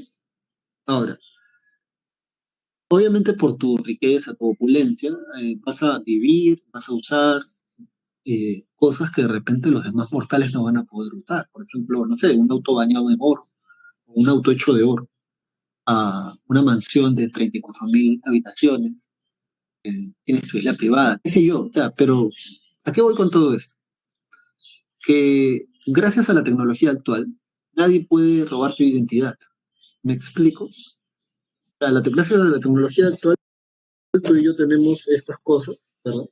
Los DNI, documentos de identidad, que sirven para identificarnos. Ponte a pensar en lo siguiente. Imagínate que estamos en el año 500 antes de Cristo, en el litoral de la actualidad de la costa peruana. Y entonces tú eres un bandolero, tú eres un pillo, tú eres una pilla, ¿no? Entonces tú quieres llegar a un pueblo y estafar a la gente de ese pueblo, quieres meterte a su huaca, quieres meterte a su templo. Y entonces justo, si has visto que siempre a cierta hora hay un sacerdote o una sacerdotisa que sale a tomar agua. Entonces tú ya lo has visto, has planeado su muerte, de hecho vas, te le tiras encima, matas a esa persona, te pones su ropa y vas directamente al templo, sacerdote o una sacerdotisa. Yo te pregunto una cosa, ¿qué es lo único que tú no podrías robarle a ese sacerdote o esa sacerdotisa de este tiempo, de la cultura paraca, su vocación, su rostro? Hay algo que no se puede invitar, su cabeza, muy bien, Renzo. Eso es lo único que no puedes invitar, la cabeza. La deformación craneana para esta gente es un símbolo de clase y estatus social porque es algo que por mucho que te roben la ropa, las sandalias, los aretes, las pulseras, el oro, la plata, la cabeza no la pueden imitar. Esa es la forma en cómo se diferencia socialmente esa gente. No tienen un DNI, no tienen prueba de ADN, huella dactilar, pero tienen algo que desde su nacimiento se los puede hacer como parte de un grupo y que incuestionablemente nadie va a decir, ah, este se ha colado, este se ha metido, este es un farsante, porque esa deformación se hace desde el nacimiento. Y tampoco puedes hacer que tus hijos participen, bueno, quién sabe, ¿no? que tengan el cráneo alargado, ¿no? Porque es todo un proceso que, o sea, ¿por qué es el cráneo alargado? ¿Cómo se hace? No lo intenten en casa. Pero a ver, cuando nace la criatura le ponen tus tablas acá, turu, turu, turu, turu, y de ahí amarran. Es como el cráneo de una criatura está en plena formación y en constante desarrollo, entonces se va alargando el cráneo. Sí, hay hasta 4 tipos de deformaciones en la cultura paracas, ¿eh? Hasta 4 tipos, lo que significa que muy probablemente habían 4 tipos de subclases dentro de la élite, ¿sabe? Todo es teoría porque ya sabes que como no hay escritura, pero sí tenemos los cráneos. Hay 4 tipos de formaciones craneales, hay uno que son así, como que es así, hay otros que son largos, todo un escándalo. Pero bueno, y aquí están otros tipos que podemos ver. Además, los paracas también destacan en otra cosa, las trepanaciones craneales. Miren, estas son trepanaciones craneales paracas, obsidianas. ¿Dónde está mi cuchillo obsidiano? Lo tenía por acá. Una vez un amigo de arqueología en la universidad me regaló un trozo de obsidiana, vidrio volcánico. ¿Si has visto o has leído las obras de J.R.R. Martin? Game of Thrones, roca dragón, vidrio dragón, es esto, mira, es roca volcánica. Ahí, ahí, ajá, sí, sí. Voy a ponerle una lanza, sí, y lo voy a hacer un cuchillo. Pero dicen que si sabes cómo cortar esto, cómo tallarlo, puedes obtener un filo superior al bisturí de un cirujano plástico, obsidiana, y que con eso los paracas hacían los cortes. Dicen que cambia de color a la luz del sol. De cada 100 trepanados, 38 aproximadamente sobrevivían. Tú dirás, ¿cómo así, profesor? Lo que pasa es que les vuelve a crecer cuero cabelludo. Les vuelve a crecer cuero cabelludo sobre la trepanación. Entonces, de cada 100 trepanados, 38 sobrevivían. Un escándalo. ¿Cómo hace más de 500, 300 años antes de Cristo hacían trepanaciones craneanas exitosas, además? O sea, una locura. Si ustedes fueran el caso, la gente que ha participado acá en el chat, a ver, Giovanni, Jean, Renzo, Sofía, Cristian, Allen, Adrián, Omar, son nuestros 10 sacerdotes paracas, a los 10 les hacemos su trepanación craneana. 6 de ustedes se mueren, 3 quedan vivos y el cuarto queda medio tarado, y esa es la estadística. Un viaje de gente a la que sobrevive por cada trepanación craneana, o sea, no cualquiera te hace eso, ¿verdad? O sea, en la actualidad hacerte una trepanación craneana es un rollo, imagínate en esos años, pero la gente lo hace, pero lo hicieron y por eso nos sorprenden tanto. Bueno, luego de esto, ¿qué más tenemos? La divinidad Paracas. Bueno, esta es la forma como más o menos lo haría. Sí. En la letra E, en tu separata, por favor, letra E, el dios oculado. Ahí está en tu separata. Sí, subraya, por favor, ahí. Personaje, primer guión, subraya. Personaje antropomorfo, rasgos zoomorfos, ser oculado y cazador de cabezas trofeo. Con la influencia del dios de Troy. Dicho esto, entonces, vámonos ahora a la siguiente parte. El intermedio temprano. Bueno, a ver, sobre el intermedio temprano, ¿qué cosa podemos mencionar? Número 1, fragmentación política, religiosa y cultural. Una vez que Chavín pierde prestigio, pierde poder, pierde influencia, desaparece, se desvanece, hay una eclosión de culturas y justamente John Rowe le va a poner intermedio temprano porque aparecen un montón de estilos cerámicos. De hecho, la artesanía o la alfarería va a ser muy, muy bonita. La orfebrería también. Número 2, heterogeneidad, lo que se estaba diciendo. Heterogeneidad, diversidad estilística y alfarero. O sea, hay estilos artísticos o cerámicos y cada cultura va a desarrollar la propia. Número 3, consolidación del Estado en la costa. Esto se va a confirmar sobre todo con los chicas, pero por extensión se les tira también a los nazcas. El caso es que ya hay Estado en la costa. Otra vez, mira, ¿te acuerdas? Los templos primero aparecen en la costa, el Estado primero aparece en la costa y luego se lo van a llevar a la sierra. Es algo que vamos a ver en un momento. Número 4, aparición del ejército conquistador. Profesor, no entiendo. O sea, ejército conquistador. Entonces, un grupo de gente que básicamente es su chamba. Pelear, guerrear, echarse. Es curioso porque hasta antes de este periodo, como no hay ejército, o sea, la gente no tiene esa confrontación, los lugares, los poblados, no son amurallados. Pero ya en el intermedio temprano, junto con la aparición del ejército conquistador, aparecen también las edificaciones amuralladas. Luego tenemos número 5, ciudades como núcleos urbanos. Esto lo vamos a ver sobre todo en las ciudades-estado independientes de la cultura mochica, la boca del nuevo eso. Diferentes culturas aparecen en la costa y en la sierra, sí. Y además, número 7, los arqueólogos Bennett, que hay un monolito de la cultura tiahuanaco con su nombre, Bennett, y el arqueólogo Bird llaman a este periodo el periodo de los maestros artesanos. En orfebrería, en cerámica van a sobresalir muchísimo, muchísimo, y eso es lo que vamos a ver a continuación. Bueno, primero vamos a hablar de los Nazca. ¿Dónde queda la cultura Nazca en el mapa del Perú? Giovanni Minecraft. Basilio Guamán. Dame el número, por favor, del 1 al 10. Vamos a seguir contando en la lista. Sí, 6, ¿no? Esa gente está atenta, gracias por participar. A ver, vamos a empezar a nombrarlos ya. Cuaso, no, ya había contado a ellos. Ahí está.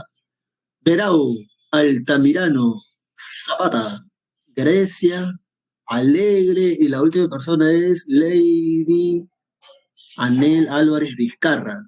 Famoso ese apellido, ¿verdad? A ver, está la señorita. Me estoy tragando mi cabello. Señorita Álvarez, manifieste que diga yo, si no, te pasan el ojo con el tutor. Ahí, está jugando LOL. Descubrí LOL hace unos días atrás. Quedo pegado en eso. A ver, ¿dónde está la señorita Nel Álvarez? ¿Dónde está la señorita? Pasen la voz, sí, por interno, alguien. Lady, o es la tutora. No es la tutora. ¿No está?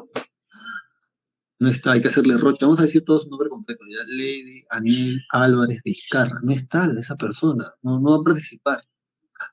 Va a perder de este super espectáculo. Ya, bueno, vamos a la persona siguiente. No está, no puedo creerlo. ¿Dónde está la tutora? No hay tutor. Doctor Luis Miguel. Suave. ¿Cómo? ¿Dónde está? A ver, vamos a buscar entonces a la persona que está a la parte superior. La señorita Rojas. ¿Se encuentra la señorita Rojas? Rojas, nadie. No avanzo, no avanzo. Sí, ya está, gracias. Ya, por favor, señala dónde crees tú que está Ica en el mapa. La cultura nazca, ¿no? Ajá, muy bien, gracias. Sí, vamos a retomar, gracias. Esa gente está atenta, muy bien, una carita feliz para ella.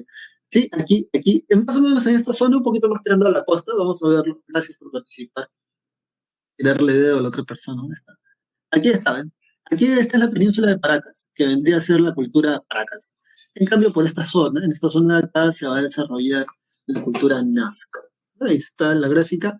Vámonos ahora a esto. Esto, chicos, miren, si la te pregunta por esto, ¿qué deberías ir aprendiendo? Primero, estilos cerámicos cuando la cultura destaque en cerámica. Número dos, técnicas de regadío, tecnología, técnicas de regadío. Ah, sí, sí, sí. Los Nazca tienen, Chavín tiene, ya sabes, los canales subterráneos. Ellos tienen galerías filtrantes. Y también capitales de estas culturas. Eso aprende. Son preguntas muy básicas, son datos que tienes que saber. Esta es Cahuachi. Bueno, esta es una reconstrucción en la parte superior izquierda y lo que tienes es cómo se ve en la actualidad Cahuachi, que muchos piensan vendría a ser la capital de la cultura nazca. Los nazca tienen un desarrollo que va, escucha bien, del año 200 al año 600 después de Cristo. Y bueno, obviamente esto de la reconstrucción es mucho mejor, ¿no?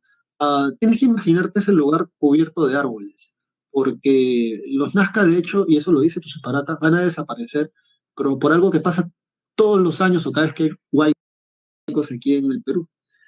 Chosica sobre todo, ¿no? Como han derribado los árboles, o sea, ya no hay, desde hace muchos años, no es que venga de ahora, ya no hay muchos árboles, ah, cuando viene la lluvia, se viene el lodazal, se viene el huaico. Bueno, en el caso de los Nazca ya se ha confirmado que viene un super fenómeno del niño y arrasa con ellos. ¿Por qué? Porque al llegar las lluvias, ellos se pelaron los árboles de algarrobo. En el norte le dicen algarrobo, en el sur le dicen guarango. Entonces los Nazca se pelan los árboles de guarango. Cuando viene el super fenómeno del niño, trae el lodazal, trae el huaico y se llevó todo y desapareció. Entonces, ¿sí? ¿Cómo se descubre la cultura nazca? Max Ulle se encontraba en Alemania, en Berlín. Max Ulle, 1905-1910.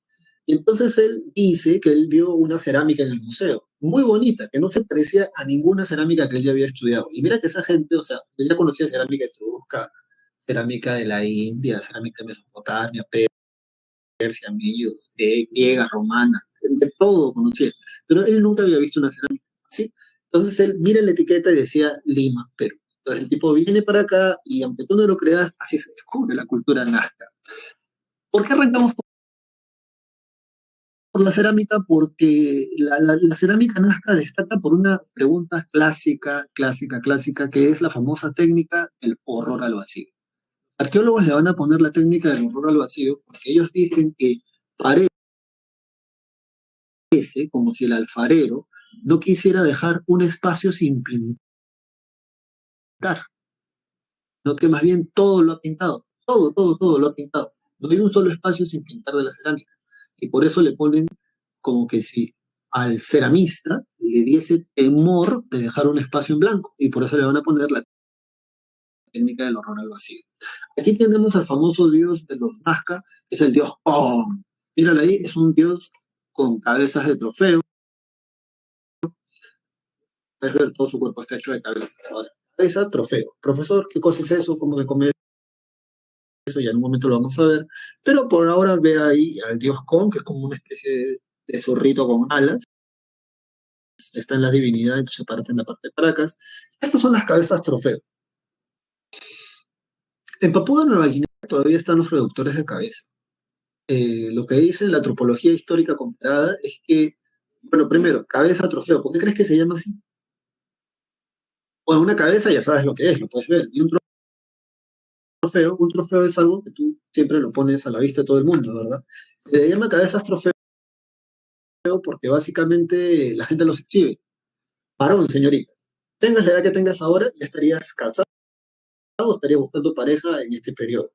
Sí, sí, la gente antes era así. Entonces, chica, ¿tú con quién quisieras estar? ¿Con un hombre que no tiene ni una cabeza trofeo o con un tipo que va con dos cabezas trofeo? Cada uno en la cintura. Ya. los exhibes. En teoría, absorbes la energía vital del contrincante y demuestras tú la propia, o sí, sí, vaina así. El dios de ellos tiene que ser trofeo, es normal que para el caso de los Nazcas también haya. Así que para sintetizar todo eso, ¿sí? Vámonos acá a esta parte, letra A, letra B, letra C, letra A, B, C en Nazca y subraya, por favor. Número uno, ubicación, Valle de Río Grande, Ica. Número dos, surgen a partir de la tradición Paracas.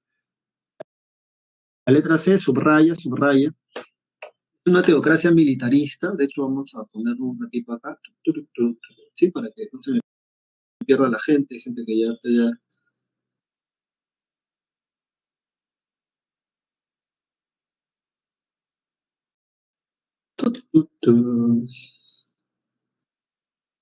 Muy bien, a ver, estamos aquí, ya no te pierdas. Vamos acá. ¿Qué subrayan? Entonces, es una teocracia militarista, son sacerdotes guerreros. ¿Qué te digo? Son sacerdotes guerreros. Número dos, letra C, características.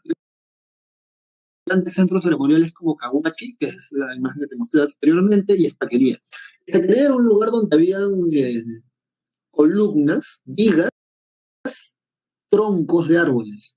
Habían más de 800, 400. Conforme fue pasando el tiempo, creo que quedan 8 en la actualidad. La gente se los ha ido llevando. Qué madera. Y la número 3, grandes obras hidráulicas. Subraya en tu separata Centro Ceremonial de Caguachi, eso está aquí, no seas aquí, Centro Ceremonial de Caguachi, subrayalo, y sigamos avanzando. En religión subraya a Dios con, Dios volador, representante con máscara de felino, siempre con un báculo y una cabeza trofeo, acuérdate de Huiracocha, ¿no? Estela Raimondi. Es una tradición guerrera de los Nazca bastante extendida. ¿Sí? En la cerámica subraya esto del horror al vacío, vamos a subrayarlo mejor nosotros.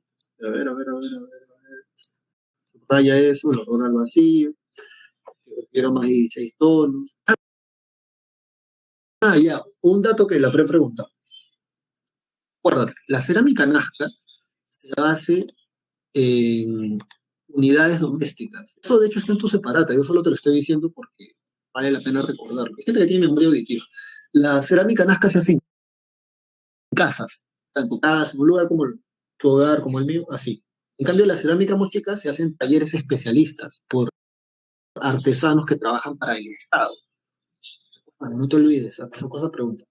Sí, sí, la cerámica Nazca se hace en unidades domésticas. Bueno, esta es más cerámica Nazca, acá puedes ver cómo este tipo está vomitando un arco iris, creo. Sí, ¿no? Parece ahí la bandera del Tahuantinsuyo, la bandera LGTBWX, Y, okay. Luego tienes aquí al dios Kong, que está degollando a alguien siempre. Esta debe ser una chica, ¿no? Debe ser una señorita, colibrí, ¿no? Maquillaje, las pestañas largas. Va, el horror al vacío. Vámonos ahora a esto que son las líneas de Nazca. También lo pueden preguntar. Toribio Mejía Sexpe, si no me equivoco, fue su descubridor. Él es el único discípulo reconocido como tal por Julio César Tello. De chiste, no es broma. Él. Ahora, cuando descubren las pampas, las líneas de Nazca, siempre hay gente, ¿no? Que mira, tienes que entender, parece, no sé si te suena cargoso, pero tienes que entender que tú estás tratando, y yo sé que lo vas a conseguir en la medida en que perseveres por tus sueños, de ingresar a la universidad. El mundo universitario es un mundo que exige ciertas pautas. René Descartes, el método del discurso, creo que es la primera. El caso es que no, postcocción, muy probablemente. Sí, porque si no te queda como precocción. Pregunta John Egovía, el profesor, ¿la cerámica Nazca fue postcocción? Aunque no pregunten eso, muy probablemente fue postcocción, ¿no? Por la forma como la técnica de la pintura. Pero volvamos acá. Sobre las líneas de Nazca hay gente que dice sí, no es para que aterricen naves espaciales o los viajeros del espacio, ¿no? Entonces, o sea, no, loco. A ver, primero, ¿quiénes son los que van a dar las teorías sobre esto? La primera teoría la va a lanzar el propio Toribio Mejía Sexpe. Él va a decir que muy probablemente son caminos sagrados. Profesor, no entiendo de caminos sagrados. Son gigantescos, ¿ah? Como para hacer una procesión. Ahora que viene el mes de octubre, ya sabes, el recorrido del Señor de los Milagros tiene un recorrido oficial. Entonces, Toribio Mejía Sexto decía que muy probablemente era así, como caminos sagrados, la gente por ahí hacía danzas o una procesión. Luego vienen dos alemanes, Paul Kossoff y María Rey. Pero no sé si vienen juntos, algunos decían que eran pareja, ¿no? O al menos eso yo escuchaba en el colegio. Pero Paul Kossoff dijo, no, eso es un zodiaco andino. ¿Cómo zodiaco andino? ¿Has visto los caballeros del zodiaco? O de repente tú, ¿no? Tú crees en esas cosas. Porque una cosa es la astrología y otra cosa es la astronomía. Una de esas dos es ciencia y la astrología no es esa. Pero el caso es que esa gente, ¿no? Libra, Virgo, Géminis, Piscis, ¿ha visto los caballeros zodiacos, los grados, esa gente? Bueno, él decía que muy probablemente era un zodíaco andino, que las estrellas, las constelaciones, las habían graficado en las pampas de Palpa y de Ica. En Nazca. María Reich, por su parte, y a ella muchos investigadores peruanos la quieren mucho, de hecho hasta en el colegio le enseñamos, es una persona que se dedicó a limpiar las líneas de Nazca. Es una cosa muy loca, ¿no? Que la gente del extranjero venga a limpiar nuestro propio patrimonio, aunque también es entendible. Como por ejemplo el caso de los extranjeros. Yo nunca había visto los puentes como Puente Nuevo, los puentes aquí en la Panamericana limpios. Qué roche. Pero ya bueno, siguiendo con esta idea, ella dice no, son calendarios astronómicos. ¿Cómo un calendario astronómico? Ya sabes, para la agricultura, solsticios, equinoccios, esto que está acá lo marca. Y bueno, la última, que es a mí la que más me vacila, que es la de Henry Stirling, telares y figuras protectoras. Además me parece la más coherente, pero bueno, ya sabes que son las teorías que se dan acá. Raras veces la ha preguntado, ¿no? A lo mucho te preguntarán qué cosas son o sea, qué se piensa que son, ¿no? Y será una combinación muy general de estas cosas, ¿no? Pero a ver, ¿qué dice Henry Stirling? Henry Stirling dice, y por favor trata de imaginarte esto conmigo, en verano cuando hace bastante calor, sobre todo aquí, a la gente que vive en Lima, y tú miras al horizonte, y no parece como si hubiese agua que se esté evaporando, que está subiendo.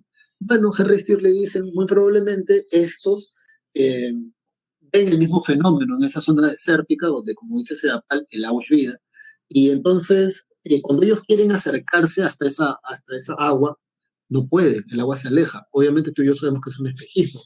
Bueno, yo lo sé en la actualidad, porque cuando era niño yo también me acercaba a esa agua para chapotear y no la conseguía. Bueno, RC le dice que muy probablemente para ellos esa agua es mágica, es sagrada.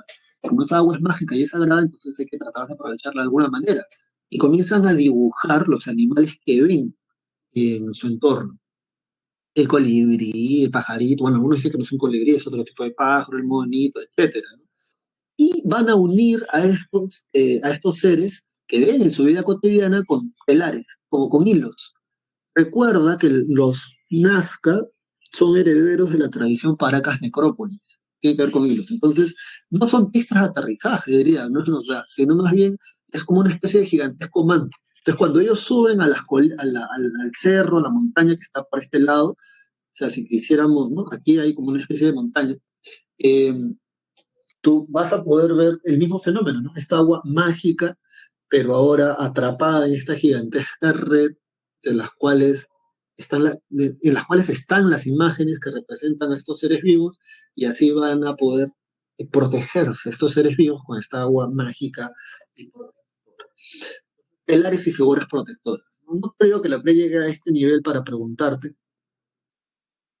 No, sí se borraron, Juan Gabriel. De hecho, por eso recordamos a María Reich. A María Reich en el cole, porque todavía estaba viva cuando yo estaba en el cole, la recuerdan mucho porque ella, siendo alemana, va a cuidar y va a limpiar las líneas de Nazca. En realidad creo que tienen rollos porque no sé si pasó el Dakar por ahí o hay invasiones, pero el caso es que ella, María Reich, tuvo que limpiar las líneas de Nazca porque ya habían desaparecido prácticamente. De hecho, por eso han encontrado más, ¿no? Con drones y vainas así. Sí, sí, sí, muy querida María Reich en ese sentido, ¿no? Naidú, le dice la dama del desierto, sí. O bueno, no sé si loca, pero definitivamente son más felices los locos. Dicho esto, vámonos ahora, ¿a dónde nos vamos? Ya, vámonos a esto, mira, súper importante. Esto sí, la preta también. Varias veces preguntan por las líneas de Nazca, sobre todo porque como hay muchas teorías, como que no se animan a hacer muchas preguntas, pero digamos, tiene cierto sentido Y esto sí pregunta, las galerías filtrantes de los Nazca. De hecho, Max Zule, ¿te acuerdas? Max Zule es el tipo que inicia este rollo de el origen de las altas culturas en el Perú. ¿Por qué Max Zule se atreve a decir que el origen de la alta cultura en el Perú es foráneo, viene de afuera, la teoría inmigracionista? Lo que pasa es que él, estudiando las culturas de la costa, y una de las que él estudia es la cultura nazca, porque gracias a él se descubre esa cultura, él, por ejemplo, revisa las galerías filtrantes de Nazca. Esta especie de huecos son aquí en las costas, y es alucinante, ¿no? Chile dice que remueven más de 500 toneladas de tierra para poder hacer este sistema de galerías filtrantes donde el agua no se filtra al subsuelo. Además, cuando el agua llega a la costa, llega fresca. Y en El Señor de los Anillos, los enanos que hacen un trabajo así, y eso es lo impresionante, ¿no? Una galería filtrante así, de este tamaño, más o menos, ¿no? O sea, ¿cómo haces eso? Eso sí la gente puede preguntar, la tecnología agrícola de estas culturas, así que vale la pena que por ahí tú lo recuerdes. Sí, sí, siempre ocurren cosas así. Pero la galería filtrante es la más. Acuérdate de los cauchas o reservorios de agua. Está aquí, 8 reservorios de agua que básicamente vendrían a hacer estas cosas. Ya. Bueno, dicho esto, vámonos a la libertad, a la cultura moche. Naidu, Naidu, por favor, un número del 1 al 10. Sigamos, vamos a seguir con la lista acá del chat. 6, a ver, vamos a ir hacia atrás ya. Uno, vamos a mencionarlos para que se emocionen. Ego Vial, Astocóndor, Peña Herrera. ¿Cuántos voy? Marengo y finalmente Giovanni Bacilio o Basilio, depende de cómo quieran pronunciarlo. En italiano la C se pronuncia como che. ¿Está presente? Bacilio, Basilio. Pasen la voz a Basilio. Ya, sí está presente. Ya, te voy a convertir en presentador. Señala dónde crees tú que está la Huaca de la Luna, la Huaca del Sol, Trujillo, la ciudad de la eterna primavera, la cultura mochica. Dale.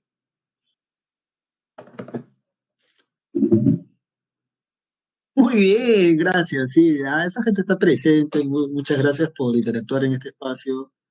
Aquí, ajá, sí, muy bien, ahí en la ciudad de la eterna primavera, ¿verdad? Yo he ido una vez y otro giro. Bueno, esa es la expansión de la cultura mochica, una cultura evidentemente costera. Todas las imágenes que nosotros vamos a ver ahora, sobre todo los murales, los frisos de barro, en su mayoría pertenecen a la Huaca de la Luna. De hecho, la Huaca de la Luna es el único lugar abierto. Son de las dos huacas más representativas de la cultura mochica, aunque no son las únicas. Subraya, por favor, en tu separata, y en esta parte donde dice moche, subraya Lambayeque de la Libertad, la expansión, características, primer guión, subraya, son estados o reinos independientes. Ese dato es un dato importante, ¿eh? No es un gobierno unificado, son varios señores. La mejor imagen para que te la lleves en la cabeza, el señor de Zipán es uno de esos señores, ¿bien? O sería uno de esos señores importantes. Son gobiernos teocráticos y militaristas, o sea, hay una casta de sacerdotes guerreros también bastante fuerte, bastante poderosa. Todo el mundo imita a Yapaek, ahorita lo vamos a ver. Guión número 3 en características, subraya, tiene una integración cultural gracias a la lengua, que es el muchik, y a compartir un culto al héroe o al dios Ayapaek, y además un mismo estilo artístico compartido. En su cerámica, sobre todo, y en su febrería se va a ver eso. Donde dice Ayapaek que en tu separata subraya colmillos de jaguar, tocado de felino y pluma de serpiente.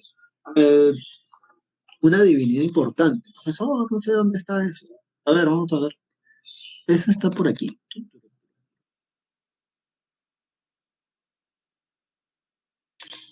Mírenlo ahí a todos Ayapaek. Bueno, de hecho, aquí está esta imagen.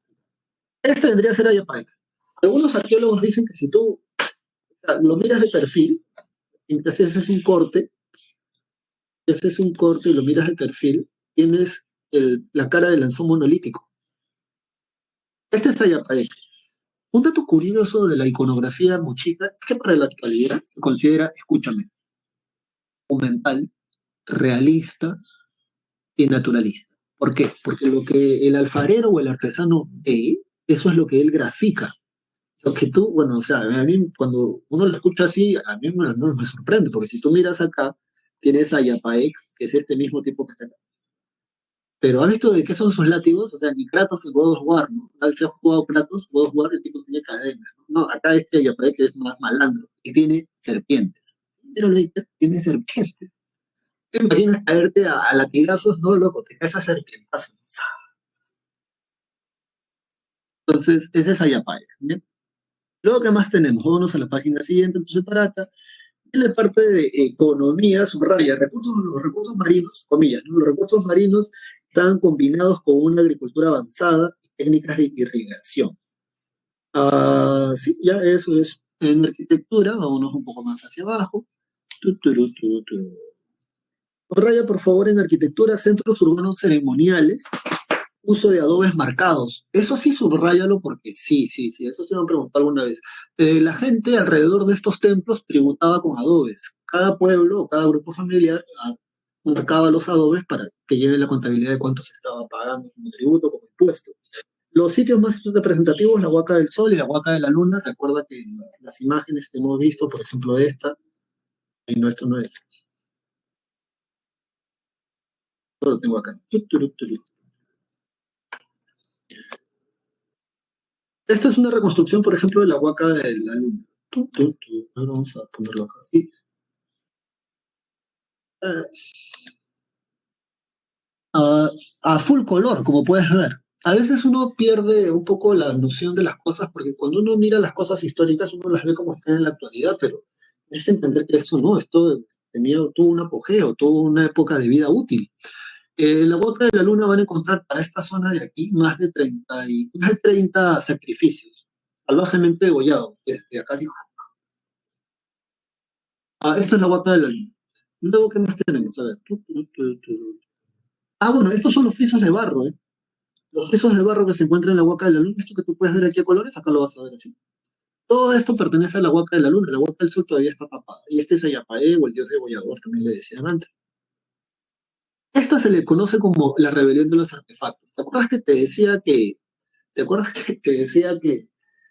la cerámica y la iconografía mochica era realista, naturalista? Bueno, los arqueólogos hasta ahora teorizan sobre esto porque aquí lo que se ve es a un sujeto cuyas herramientas lo están atacando. Todo el mundo lo mira así y se lo van a almorzar. ¿Qué cosa habrá sido? Bueno, definitivamente los objetos no cobraron vida propia y lo atacaron. Personalmente, a mí me gusta pensar que bueno, era un artesano conocido, famoso, y de pronto hizo una tontería y todo el mundo lo limpió con sus propios objetos. A pensar que los objetos se salen solos, pero se le conoce como la rebelión de los artefactos. ¿Por qué te lo cuento? Porque solo una vez lo he preguntado, creo que fue para el ciclo extraordinario, para colmo, ¿no? Entonces, ya te vale la pena que tú lo conozcas. Luego de esto, la cerámica mochica, los huacos retratos, los huacos eróticos. Mira, esto parece la selección peruana de fútbol, ¿sí o no? ¿O lo es? No, son huacos mochicas, míralo ahí, la blanquirroja. Características de la cerámica mochica en términos físicos. Son huacos, es escultórica, se modelan a mano en talleres especialistas que trabajan para el Estado o para estas ciudades-estado, collete con estribo, pícroma, porque solo usan dos colores, como puedes ver aquí, el ocre, que vendría a ser rojo, y el crema o blanco. Este se parece a uno de mis primos. Mira, hay otro que está sonriendo, ¿no? Este se hizo con la rinoplastia.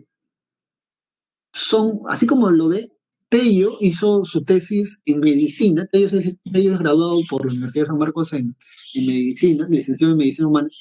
Eh, ¿Saben cómo hizo Tello? Sustentó su tesis. Tello comprueba de que la sífilis existía antes de la llegada de los españoles en Perú.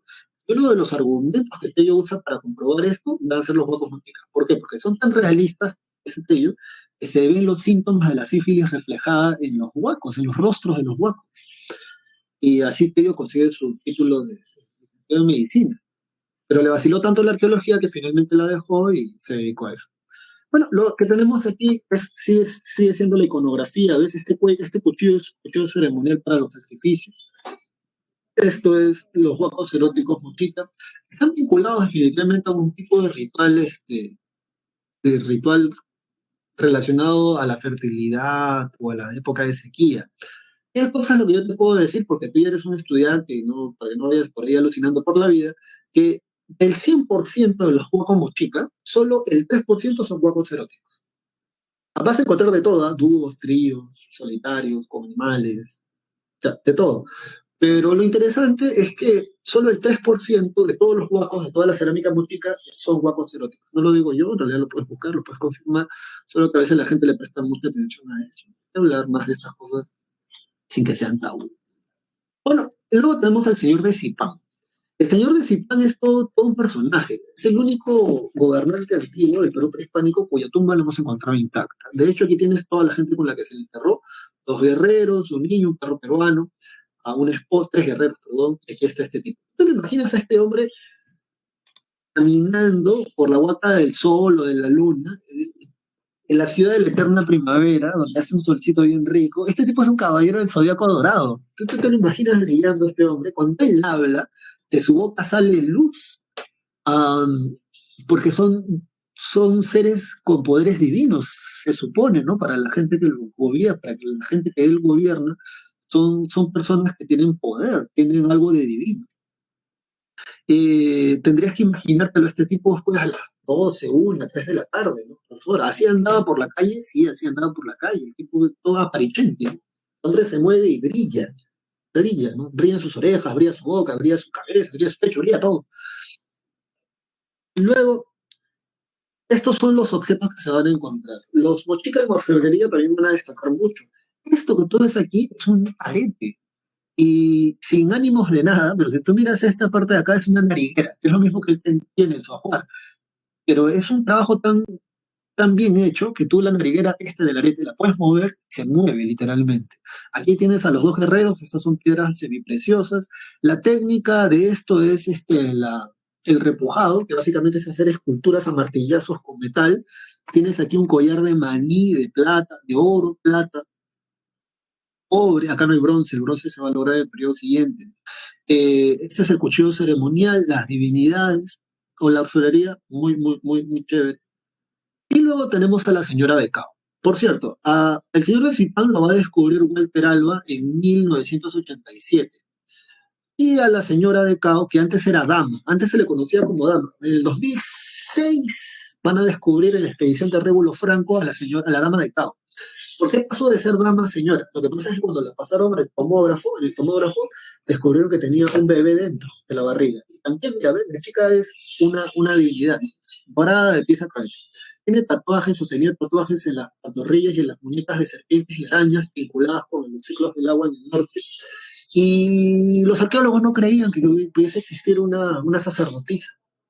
De hecho, la cerámica ya lo mostraba ella. En la cerámica mochica se veía una sacerdotisa con cetros y con tatuajes de serpientes y arañas. Pero los arqueólogos, y eso se sabía en 1990, pero los arqueólogos decían, no, de repente es una pastrulada del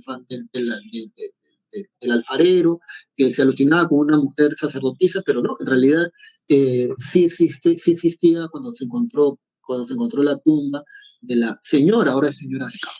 Bueno, luego de eso, vámonos ahora al horizonte medio. Del horizonte medio, chicos y chicas, ya creo que nos queda. ¿Cuánto tiempo nos queda ya para acabar la clase? Eh, ajá, no sé cuánto tiempo nos queda.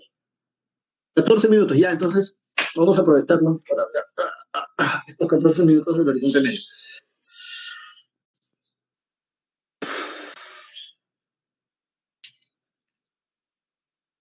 Sí, ya está. Horizonte medio. Usamos la clasificación de John Rowe porque para lumbreras solo existe el imperio Wari, no hay Tiahuanaco. En cambio, para la presa de Marcos sí hay Tiahuanaco, sí hay igual.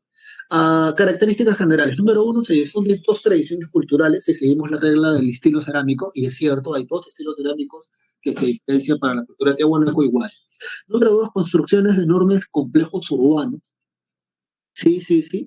Sobre todo lo vamos a ver en Viñaque, por ejemplo, en Paipicala, que es la capital de la cultura tiahuanaco, Viñaque para la cultura Wari, culto al dios Huiracocho, al dios de los báculos, sí. Solo que, a ver, cuando estudias esta parte de la clase, trata de estudiarlo desde dos cosas muy interesantes, como están en el mismo periodo y forman un horizonte, estudia sus diferencias y sus similitudes. Una cosa que se parecen es en el dios Huiracocha, solo que para los tiahuanacos parece ser era más importante. En cambio, para los Wari, el dios Visco, el dios Llorón, sí, porque estaba mucho de un ojo y lloraba. Entonces no era tan importante. Más bien, si lees en tu separata van a decir que Wari es una cultura secular. O sea, la parte religiosa no primaba. En realidad eran guerreros y políticos, por así decirlo, y así se expandieron. En cambio, los tiahuanacos no. Luego, consolidación del Estado. Esto es un dato importante, en los Andes centrales. Eso se va a ver con Tiahuanaco y con Wari. Vámonos en todo. Esto es la expansión, por cierto, esto es la expansión. Profesor, ¿dónde está Taipicala, Tahuanaco? A ver, vamos a poner un color así. Aquí, ¿ya? A orillas del lago Titicaca, y como pueden ver, la capital en la actualidad está para el lado más tirando para Bolivia. Y en cambio, Huari, Viñaca, en Ayacucho, aquí está la expansión Huari. Puedes ver hasta dónde han llegado cada uno. Mira, estos llegaron hasta Cajamarca, los Huari. Y bueno, vámonos para acá. A ver, chicos y chicas. Primero, este es un monolito. Todo esto es todas estas imágenes pertenecen a la cultura tiahuanaco. Alrededor del lago Titicaca, las orillas del lago Titicaca, y se va a desarrollar esta cultura super archi mega recontra interesante. Y aquí lo que tenemos es el monolito fraile, si no me equivoco. Estos monolitos, además de que son de una roca muy difícil de trabajar para tallarla, miden más de 4 o 5 metros de altura. El monolito Bennett, si no me equivoco, es uno de los más grandes. Luego, profesor, ¿qué son estos? ¿Cabezas clavas? Sí, son cabezas clavas, pero no son, digamos, como los que vamos a ver para la cultura chavín, no tienen características diferentes si los quieres ver bien. Luego aquí tenemos a la... San Marcos lo preguntó así, ¿eh? ¿Dónde se encuentra la mejor representación del dios Huitzilopochtli, la representación mejor lograda? ¿Cómo mejor lograda? O sea, la más bonita, la más detallada. Ya, en 3D, así, para que lo puedas toquetear. La portada del sol de la cultura tiahuana. La respuesta era eso, no había vuelta a quedarle. Estos son querubines, ¿ah? Estos son querubines. Es así la portada, está así. Antes estaba así porque creo que ya se la han trasladado, pero estaba así, era una puerta que estaba así. Y entonces se rompía la cabeza porque decían, ¿qué marcará un solsticio, un equinoccio? ¿Qué rituales habrán hecho en este tiempo? ¿Será una puerta tridimensional para que te lleve a otro cosmos, otro universo? Esto es Taipitala, capital de la cultura Tiahuanaco. ¿Ven? Aquí hay más cabecitas clavas. Y tenemos otra perspectiva de esto. Aquí está. Ajá, sí, el monolito fraile, Ponce, aquí está. Podemos ver acá. Bueno, dato interesante de la cultura tiahuanaco, subráyalo por ahí porque creo que debe estar separada. Ellos consiguen el bronce. Los tiahuanacos se expanden, se piensa por dos cosas. Uno, prestigio religioso, y otro, porque tienen la tecnología del bronce. Ya sabes que el bronce es un metal mucho más resistente, sobre todo a la hora de hacer armas o para herramientas. También es resistente porque puedes usar para hacer herramientas. Entonces, parate rápidamente, subraya la ubicación, altiplano, estamos en, pero bueno, subraya altiplano boliviano, sur del Perú y el norte de Chile. En política, que me parece algo importante, es un Estado teocrático, expansivo, colonizador. Esa es una diferencia con Wari, porque Wari es un Estado secular, o es un Estado militarista y expansionista. Los Wari sí se expanden por una cuestión militar, los Tiahuanaco no. En economía subraya tienen una ganadería de altura, desarrollan un control vertical de pisos ecológicos muy importante. Acuérdate de tu clase de geografía, Javier Jorge Vidal, Suni, Quechua, Janca, Ruparrupa, Omagua, Chala. Bueno, los tiahuanacos, como están en el altiplano, tienen colonias en cada piso altitudinal. Y luego está, subraya, el guaruguaro o el camellón, que es lo que tú puedes ver aquí en la pizarra que diga en pantalla. Sí, lo que puedes ver en pantalla. ¿Por qué le llaman guaruguaro camellones, profesor? Bueno, lo primero es porque parecen como jorobas o camellos, ¿ya? Viene así. Yo estaba en el altiplano andino en el lago Titicaca. Llegué a las 5 de la mañana. Tenía dos pantalones, tres medias, un chullo, tres chaquetas, un polo. Y aún sí me pelaba de frío. Lo que sucede es que en el altiplano andino, a más de 3.500, 3.800 metros de altura, en la madrugada las plantas se congelan y se mueren. Sin embargo, lo que descubrieron los tehuanacos era que durante el día el agua absorbe la radiación y esa radiación era expulsada en la noche y eso generaba, espérense, me he equivocado, eso generaba un microclima que se eleve la temperatura en esta zona. Y eso permitía que las plantas pudiesen crecer y resistir el friaje o la helada en el altiplano andino. ¿Cómo se llama esta tecnología? Guaruaro Camillones y le pertenece a Dios Tiahuanaco. No te olvides de eso porque de hecho preguntas. Bueno, aquí tenemos cerámica tiahuanaco. Esto es un quero de cerámica tiahuanaco. Los queros incas, bueno, van a ser en su mayoría de oro o de plata. Este es el monolito Bennett, una bestialidad, más de 5 metros de altura, y este es un hacha de bronce de la cultura tiahuanaco. Ah, esto es Wari. Esto es un plano de una ciudad Wari. ¿Por qué te tiene que impresionar? Primero porque está amurallada completamente. Los Wari cuando van a invadirte, ellos no se meten a tu pueblo. Los Wari lo que hacen es esto, que es una ciudadela amurallada, y a eso lo llaman, no te pierdas, ¿ah? Cabeza de región. ¿Qué le llaman cabeza de región a esto? Porque desde esta zona de acá, los Wari van a controlar otros lugares. Wari van a controlar otros lugares. Al Subraya en tu separata. Wari es la fusión de tres culturas. Una pregunta clásica que tú te tienes que saber de memoria. Wari es la fusión de la cultura Huarpa, que queda en Ayacucho, Nazca y Tiahuanaco. Tiene esas influencias en todo caso. Capital, Iñaki o Wari, queda en el departamento de Ayacucho. Y los Wari, subraya en tu separata, porque eso sí, ya la he preguntado, ya por eso nos estamos acercando al final de la clase. En características generales, profesor, ¿dónde está eso? A ver,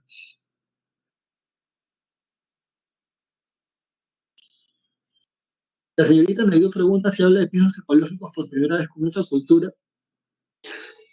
Que nosotros sepamos, así se cierta, sí. Por primera vez se habla de pisos ecológicos con la cultura tiahuana, con el control de los recursos. Pero Wari también tiene control de sus recursos, solo tiene una manera diferente.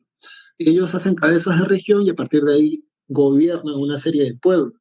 Pero, ¿por qué estaba acercándome acá? Ya se me acaba la clase. ¡Ay, ya, ya! A ver, chicos, dale, para que subrayen, porque ya la clase ya prácticamente está acabando. Vámonos acá.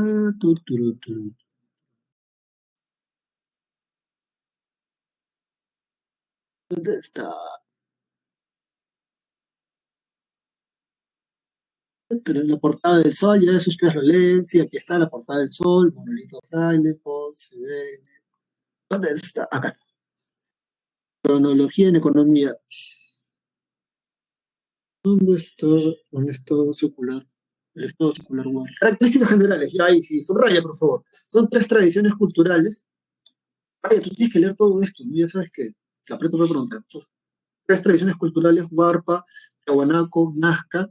Huari es un estado militar expansionista y colonialista, su capital es Viñate, tienen centros administrativos conocidos como cabeza de región, que era lo que te estaba graficando hace un momento. ¿Qué más? Ah, ya. Ellos elaboran la primera red de caminos. Chicos, eso es un dato muy importante. Yo sé que tú conoces, aunque sea de casualidad, o has escuchado hablar del Capac Ñan. Ya, el Capac Ñan es el de los incas, que va desde Ecuador hasta la frontera con Argentina, atravesando Bolivia, la actualidad Bolivia. Y sí, sí, el caso es que los que sientan las bases del Capac Ñan, los primeros que ves en integrar los Andes a través de una red de caminos son los Huari, como dice tu separata. Luego los incas heredan esos caminos y los llevan a su máxima expresión. Y de los Tiahuanaco toman el culto del dios de las varas o el dios Viracocha, o también conocido como el dios Visco. ¿Por qué lo conocen como el dios Visco? Bueno, acá creo que está. Está mucho de un ojo, ¿ves? Está mucho de un ojo. Acá se ve. Está mucho de un ojo. Este es Waria, este es el dios Waria. Bueno, dicho esto, en cerámica, tenemos la cerámica acá.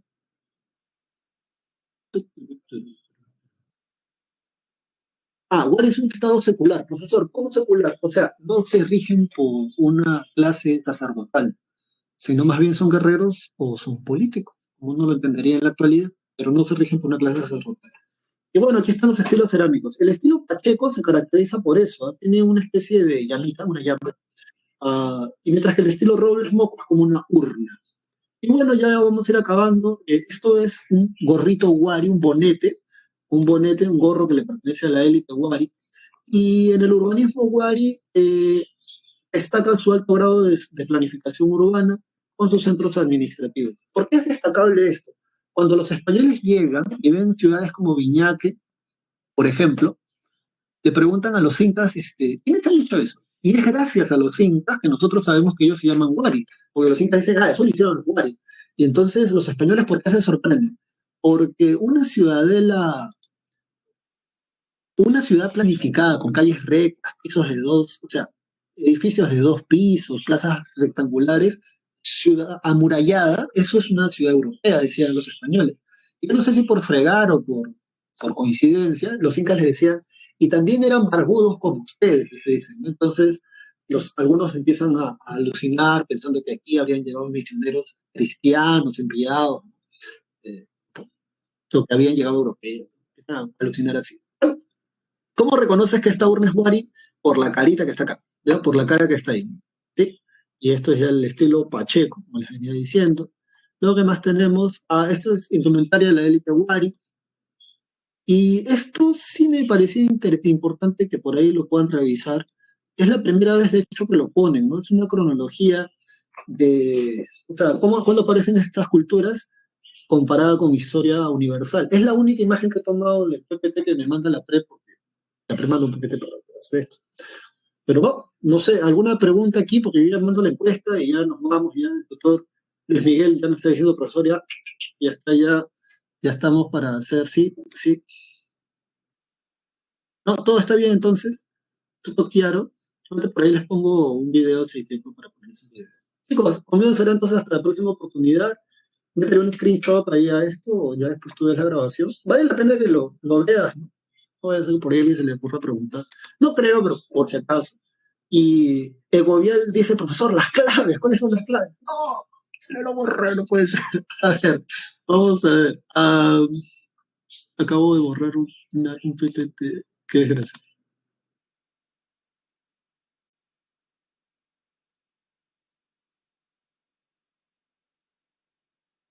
Ya, espérenme, voy a volver a subirlo porque lo acabo de borrar.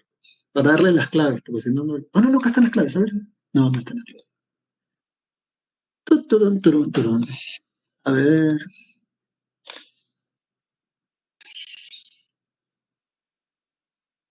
Quería pasar un video, pero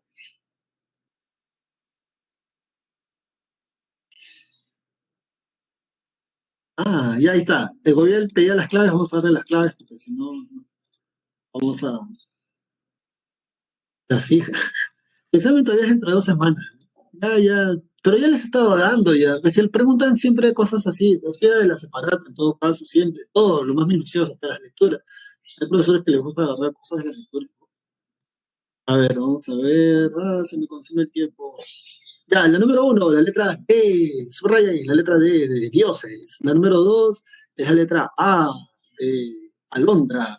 La número tres es la letra C de Cristian. La número cuatro es la letra D de divinidad. Y la número cinco es la letra D de Darío. Bueno, les mando la encuesta esta que me pide la pre, chicos. Conmigo será hasta el martes. Vamos a ver este martes. Wow, porque no hay vacaciones. Vamos a iniciar la encuesta. Conmigo será hasta la próxima oportunidad. Nos vemos este martes, ¿no? Vamos a hablar de Roma, de Grecia, sí. Gente por ahí viendo la película 300. Vamos a hablar, por cierto, de los espartanos, de esa mancha, toda esa gente. Vamos a tirarle dedo a la gente que no participa de la encuesta. Uy, mira, aquí he vuelto a ver este nombre. Álvarez, tutora, sí, Álvarez Vizcarra, está ahí colgada esa persona también. A ver, ¿quién más está? Zuca también, ¿no? Sí, sí. También está Zulca, Villanueva, tutor, sí, sí, Villanueva, esa gente está ahí, no está haciendo nada. ¿Quién más? ¿Quién más? A ver, está Álvarez. Y Mariño, de esa pandilla, esa manchita de allá atrás. Bien, chicos, nos estamos viendo, cuídense mucho. Yo voy a parar esto de una vez y conmigo será hasta la próxima oportunidad. Nos vemos.